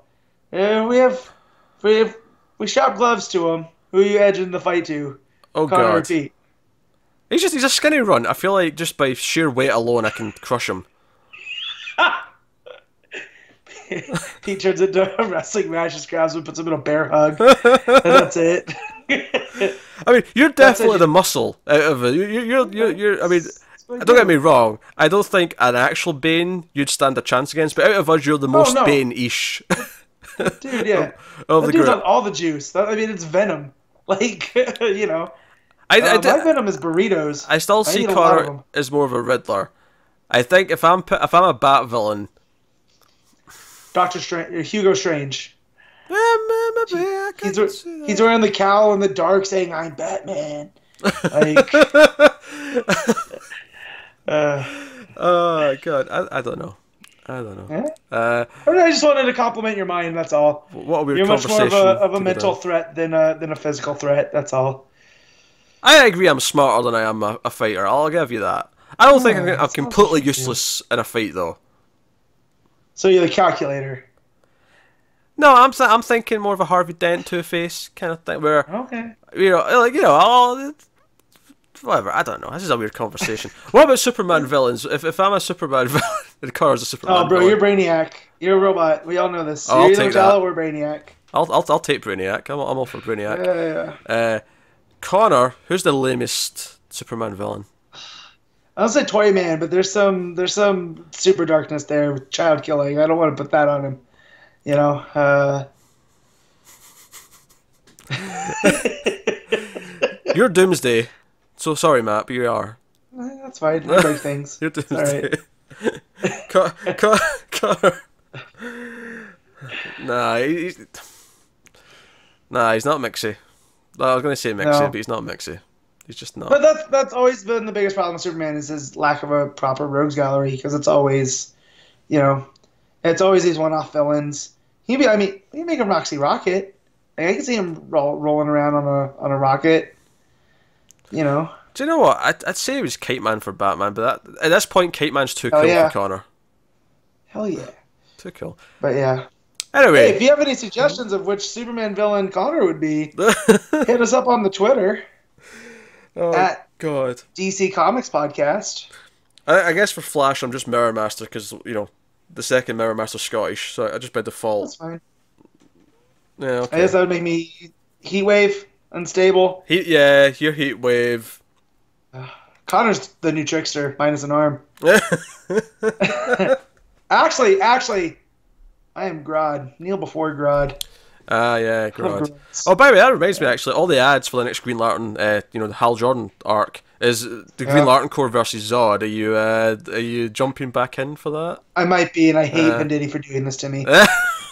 Just when I'm out, he's like, hey, look what I got. In fact, the monthly went up for Patreon. Me and Connor were talking about Green Lantern Sector 2814 Volume 1, which is a pretty good Bronze Age stuff. It's the story of Hal basically deciding to give up the ring before John takes it. Nice. But the reason why I bring that up is, obviously to promote it, go and be a patron, get the bonus monthly episode. But the reason why I bring it up is because we brought up this Zod versus Green Lantern arc coming up, and he was like, Matt's been reading it, and I'm like, no, he's not. He dropped it when we stopped covering it on the show. And he's like, oh, really? Well, I've still been reading it. I'm like, well... Yeah. He knows I dropped it. He's probably forgot. So I just want to say I'm right, is all I'm saying. That's the point of my whole story. Fine. Anyway, that is episode 4 of Comics from the Multiverse. Mm-hmm. We will see you twice next week, once for the annual end of the year special where we talk about our favourites of the 2017, and of course our regular episode with all the books the next week. So by all means, and check out the sale in Comixology. The DC sale is on till the 4th, I believe. So by all means, if you read digital comics, head over there. Everything's $5 ever, trade-wise, so check it out. There's also a Marvel sale, Image sale, Dark Horse sale, all the other sales are on, so you could get a variety. It's that time of year. Yeah, it's that time of year. I have already bankrupt myself on it, so I have plenty to read. I have enough to read now for like 5 years. That's where the Patreon money's going. It's to support his comic book habit. That's not true. Entirely. So that is episode 84. Thank you very much for watching or listening. If you want to support us, as I said, head over to patreon.com/MaileFuzzTV. There'll be a link to that in the description as well, some other useful links. Twitter at DC Comics Podcast. that is us. That's And in fact, one just last thing, if you have any suggestions for other categories you want us to talk about in the annual, because I think we did best writer, best artist, top 10 books last year. If you have any other categories you think we should talk about in the annual, let us know. Eventually, there's some that we will veto, because if you say, oh, give us your best, I don't know, best cover of the year. I mean, we might have done that last year. I feel like that's really hard, because how many covers have there been all year? I can't remember all the covers from the first half of the year. Nope. But that said, you got any suggestions? Let There's us know. at least 24 by now, if we go from 2017, because if there's 2 a month, per 24 per title of the double shippers. Oh, So, okay, of each title. I was like, 24 what? I suppose you could argue that we each picked a cover of the month, so technically there's 150-ish total to pick from, but I mean we don't keep track of who's picking what for that. Nope. So I can't remember. But hey, so yeah, we do best single issue as well. But then we do our top 10 books of the year, ongoing book. Well, not necessarily ongoing, but just books. You know what mine was from last year, right? It's not going to be the same this year. No, it's not. But Do you know what's funny? I listened to the start of last year's annual episode just to see what the categories we did. And the first thing brought up in Best Writer was Tomasi and Gleason, and I just kind of like sighed and went, well, that ain't happening this year. Plummet. Oh dear. So, that is us. Thank you once again. We'll see you next week. Keep reading DC Comics, and always remember to never get lost in the Speed Force. T-shirt and jeans, baby.